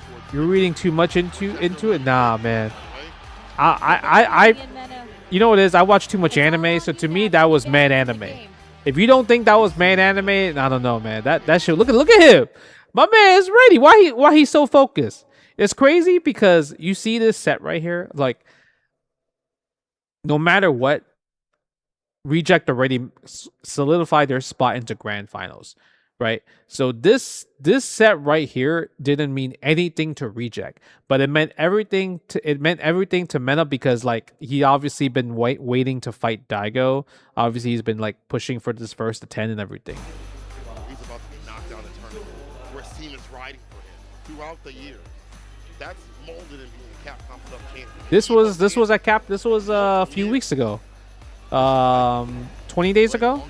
Video's been alive, not but Daigo has been out for a long time, and when he sets his mind to fight someone, he is a Batman of the FGC. They did. Yo, Daigo. Let me see this. Let me get these matches. Bro, they took this long to start the game. Bro, how long y'all stalling for this? Well, they both. Yeah. No. My man. Regardless, I've been talking about this for years. We're going. What's your bison? She's about to go down. Ooh, you see that crowd shot? Yeah. Yeah. Are y'all ready for what's about to be a classic? Damn, Daigo and meant like Akuma and Blanca, they got similar hairs too. Versus Daigo. Anchor match first to 3. Let's get it. Everything on the line for Bandits right now. It is all on the back of Mena RD. Ooh, okay, that check was OD though. I'm not gonna lie. Right, you saw that check? Yeah, +1. I mean, I really pressed the button there. Go for the DP. Ooh, I'm surprised he didn't go for the throw there. 2 throws. Overhead, no, not gonna work on Mena RD here. Okay, oh, dropped it. I wonder what that crouch fierce was too. That crouch fierce was interesting. But you see Daigo walk though. His walk is good though. He still has his like movement. Like his mobility of left right is actually still unmatched. And the one thing that changed about Daigo's gameplay is like he's not throwing as much fireballs because he's scared of jump. Right, jump is just so strong. Obviously, perfect parry in the drive rush dash is also really good.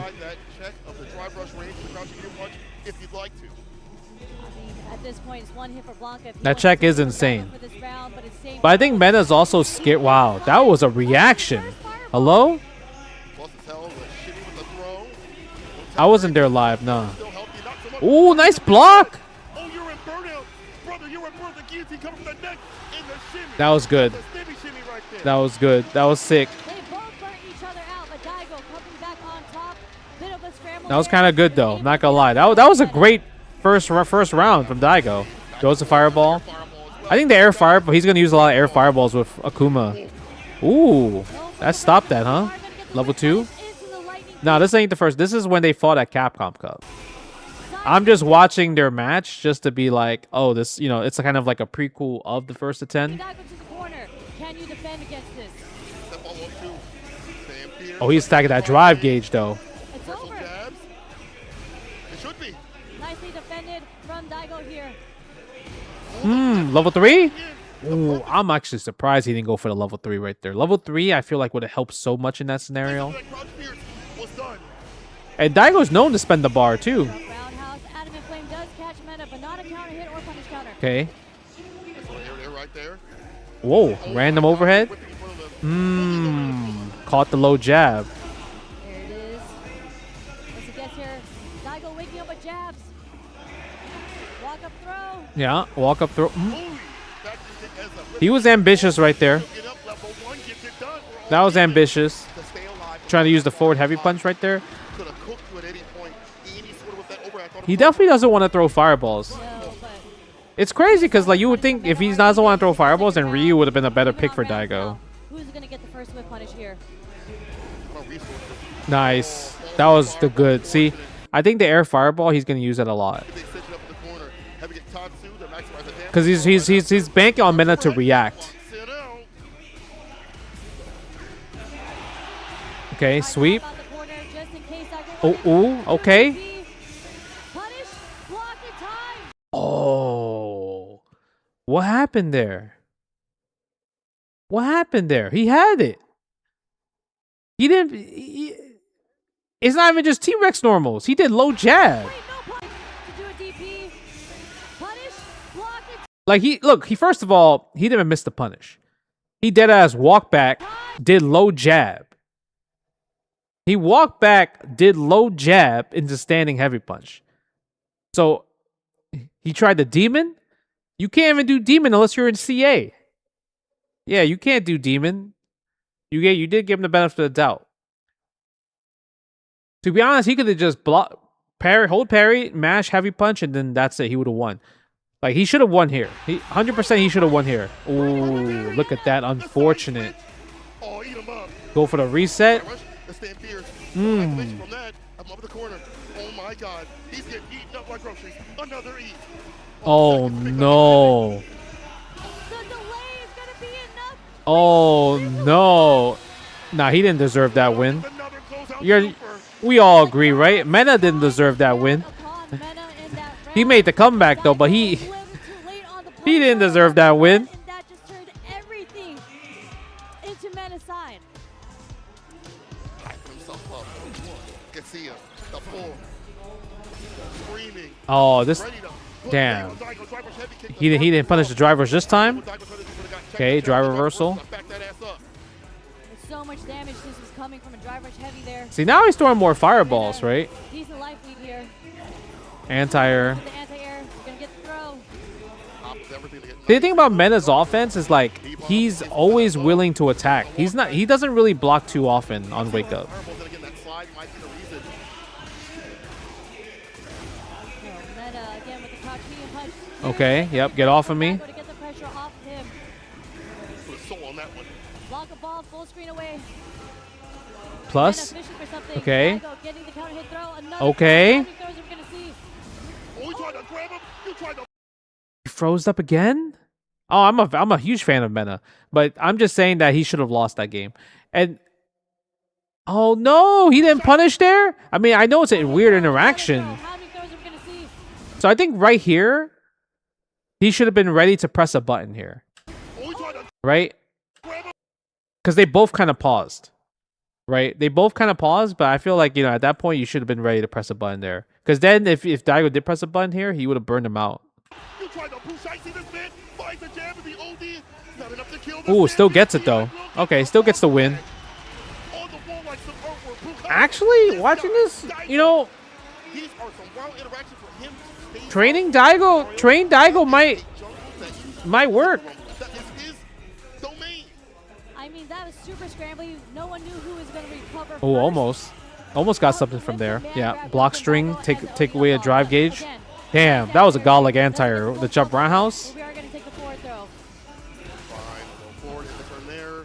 The normal electricity had that been OD. Ooh, early jump roundhouse. Interrupted on both sides. No hit confirm on the forward heavy punch. Turn there. There's been activation for on stand fierce. Maybe Mena wants to find an opening. Maybe try to go for OD for that reason. I would attack There's the attack air that drive raid gauge. now in Mena's favor. Not anymore. You can't attack it Has anymore. so many air But now you damage. can attack it He has again. to spend the lightning beast here if he doesn't want to get burnt out, or he's saving the level 3 for the damage. Yeah, see, he's using a lot of the fireballs. Oh, that was ambitious. 100%. I was spinning level 1 is all that's necessary. It's not enough. Even that people didn't help. Imagine Daigo woke up Raging Demon, woke up Super, It's okay. woke up level 3. Damn, he would have cooked his ass. All it takes is one little forward on a walk back into level 3 to get that kill from Daigo right back. But Mena, stay solid. Get the throw right after. Get Yeah, out of- train Daigo. Oh, no DP. That's that 45-year-old. Stay solid. Get the throw right after. Gaming round up here. That's that 45-year-old. Oh my no. Where's that deep? Look at even Daigo looking up too. If you look at him, he looking up. He's looking up. He's looking up. His eyelids are up right here.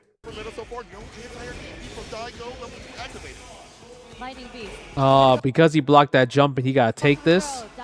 He gotta take these level 2s. Oh, round is over. This is when you know the round is over. Oh my gosh, it's gonna hurt. Put him on a t-shirt. Yep. Forced it. But he is burnt out now. Yep. Jump roundhouse.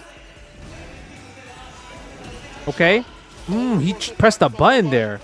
If he just went and crouched me and punch right away, he would have got counter hit. Yeah, that's cheap right there. This is cheap. So this right here is actually mad cheap. Right? Because Mena's been doing this setup right here. After throw, just drive rush like on their wake up with light kick. Because it's an option select, right? Because if you do drive rush light kick, and if it hits, then he goes in the drive impact here, right? If it doesn't hit, and Daigo wakes up super, he hops because the light kick doesn't come out and the hop comes out instead. So this is like an option select that he does right here. He was abusing this like the whole entire time, and I was like, why is this working? And then one time somebody woke up super and he hopped through, and I was like, oh, this shit's OS. The bottom, the drive rush, right kick into the DI, wall sweat again, OD command grab to ensure you know who you're dealing with. That's an OD. That's a bull. So because it's hop, I'm assuming he would be airborne, but I don't know. I never tested it. I started seeing it at Capcom Cup. But something that Daigo has been known for with his Akuma is like the fireball game. For better or for worse, that's been how he's played this character. He doesn't really jump as much. Oh, I don't know. I haven't checked out Blanca's patch notes at all. Yeah, Mena is very good at cornering his opponent, guessing right on offense a lot. We can like threaten the idea of it. We've already seen it happen once, and if Daigo can't get comfortable, then gets to play his game. Yeah, I mean, I don't think the projectiles, like slide is always a threat, but that is a huge risk that Mena is taking in the sense that it is. I think Daigo should throw more fireballs, to be honest. He should definitely throw more fireballs. And we do go air back and Mena granted. Interaction.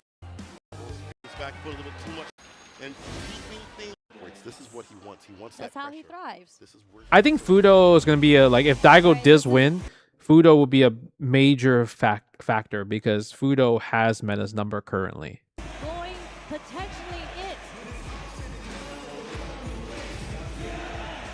it. Yeah. see the light and you can see the signs. All right. The light at the tunnel. He sees it at the end of him. He might be able to secure the 20 points for his team to send them into the tiebreaker match. Oh, the perfect berry. No whiff punish here. Send them into the tiebreaker match. Oh, the perfect berry. I wonder what was the jump roundhouse right there. Take that. Straight on there. Anti-air there. Crouching medium punch is going to hit. Get the conversion. Daigo. Okay, drive reversal again. Man, drive reversal there was pretty dangerous. Nice. There we go. Go DP. Yeah. It's kind of hard to drive like raw drive rush after knockdown against charge characters because they're already holding down, right? So they're like, so part of that input's already covered. And I think he tried a cross cut there maybe, but it was kind of one of those like weird angles that you can't cross cut.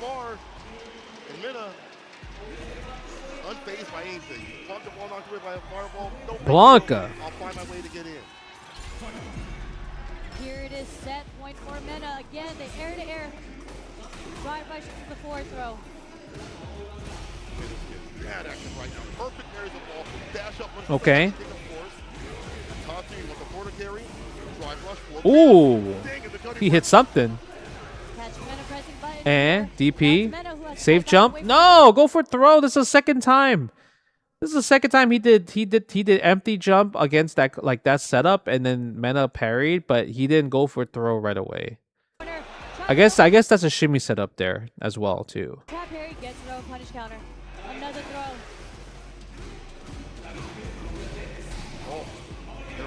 find a hit. So I think here too, Daigo's so like numbers in the books, like all about numbers. So for example, he does stand medium punch, right? So he's plus here. But then instead of trying to steal a turn with like another stand medium punch or like a throw, he went safe for low jab, right? Because he's like, oh, what if Mena like presses a button or like jumps back, right? But here I feel like you should press, like you have such a huge life lead. Like you need to change things up. Boss with the prime. Thank you so much, man. I appreciate you.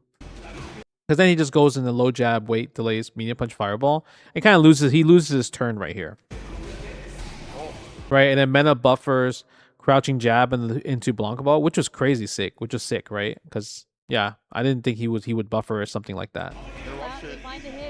But now he has close to level 2, right? Next hit, he's gonna activate level 2 possibly, or even the next combo he could build level 3.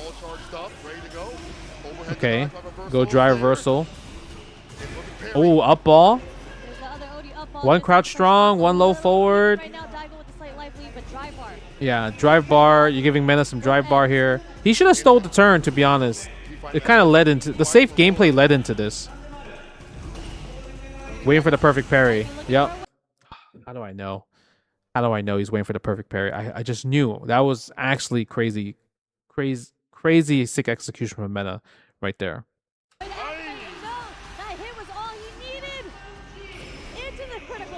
Yeah, that level 3 was OD. I mean, that perfect parry, crouch jab, drive rush was OD. Yeah, because like here, like you can kind of tell he's not going to jump, right? Because if he jumps, then Daigo does DP level 3. He's not going to drive rush because it's like he knows that Daigo is capable of checking as well too. And Daigo is probably not thinking about that. He's thinking like, okay, I need to find a way to increase my offense, right? I need to increase my offense. So like, let me do fireball drive rush. But the problem is fireball drive rush loses to perfect parry into button, right? So like this, right? So he tried right here and then boom, crouching jab, drive rush. He saw the counter hit into the full combo. Shoutouts to Mena for knowing that's going to be a counter hit right there and then pressing from crouching jab, drive rush to heavy kick. 10-5, Mena wins. So obviously this is a 3-0 from Mena, right? But this is obviously probably without like kind of training, you know, with Blanca. But now Daigo's like really training for this. So I do expect it to be a much closer set compared to here. And even then, yo, Rioma CR, thanks so much for Prime, man. I appreciate it. But even from this set right here, Daigo should have. We can agree that Daigo should have won the first game, and like the second game was also competitive as well too. You know, like Daigo won a round. He could have won. He could have won another game. Third round, I mean, like it was kind of like back and forth, but Mena played more of the patient game and capitalized off of like the perfect parry mechanics a lot more. So even though it's a 3-0, and you look at the record, oh, he got 3-0. But if you watch the match, it could have gone like, much closer, maybe like definitely 3-1 at least, possibly 3-2. But in a 1st to 10, obviously with him practicing, it could be a bit closer. So, we're going to see. I mean, I would love to see just a sick 1st to 10. Like 10-9, 10-8. It could go to either way. I just don't want to see a wash, right? I don't want to see a wash. To be fair, Mena was also on a weak weekend. His results on both CC and SL finals were below his usual self.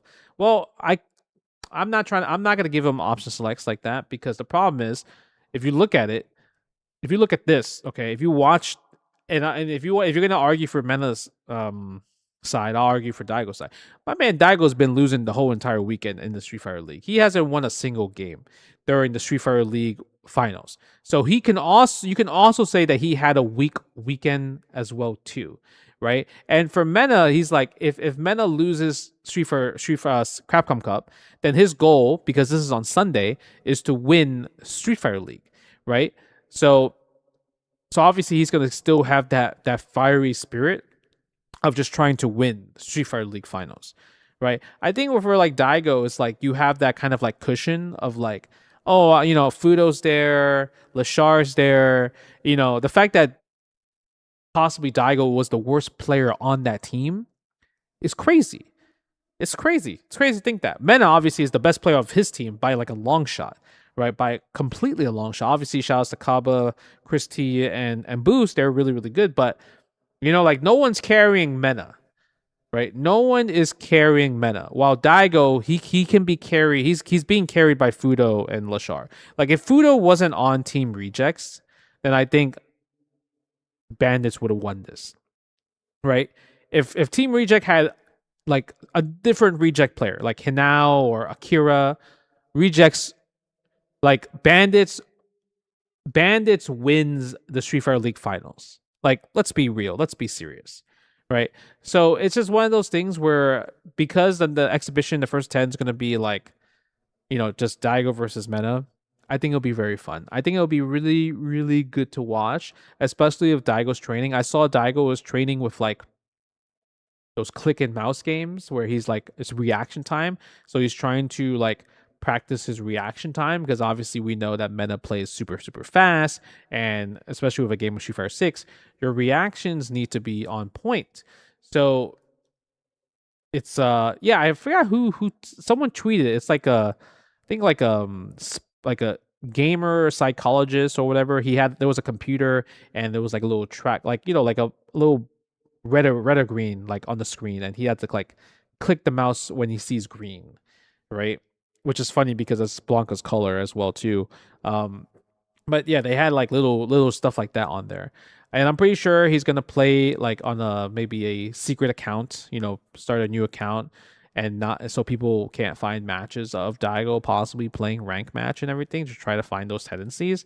So there's gonna be like that. There's gonna be I think there will be a lot of save that shit for national type of tech in terms of like more not tech but like anti-character tech, like anti-Akuma tech, anti-Blanca tech, and when it comes down to it, it's just when you're preparing for something like this, it's kind of scary for Mena because obviously I want to say that Mena is such a great player, but there's also the factor of Blanca being Blanca, like his Blanca setups, like level 2 and Blanca-chan, like that has been helping him a lot too.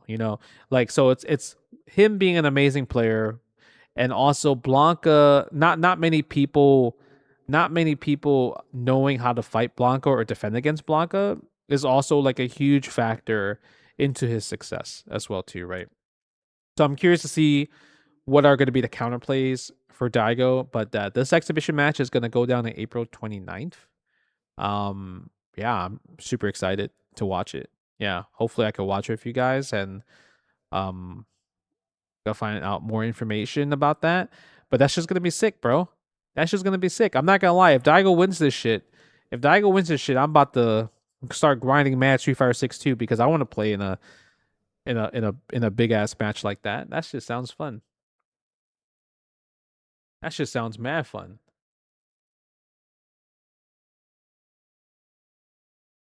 Who knows? We'll see.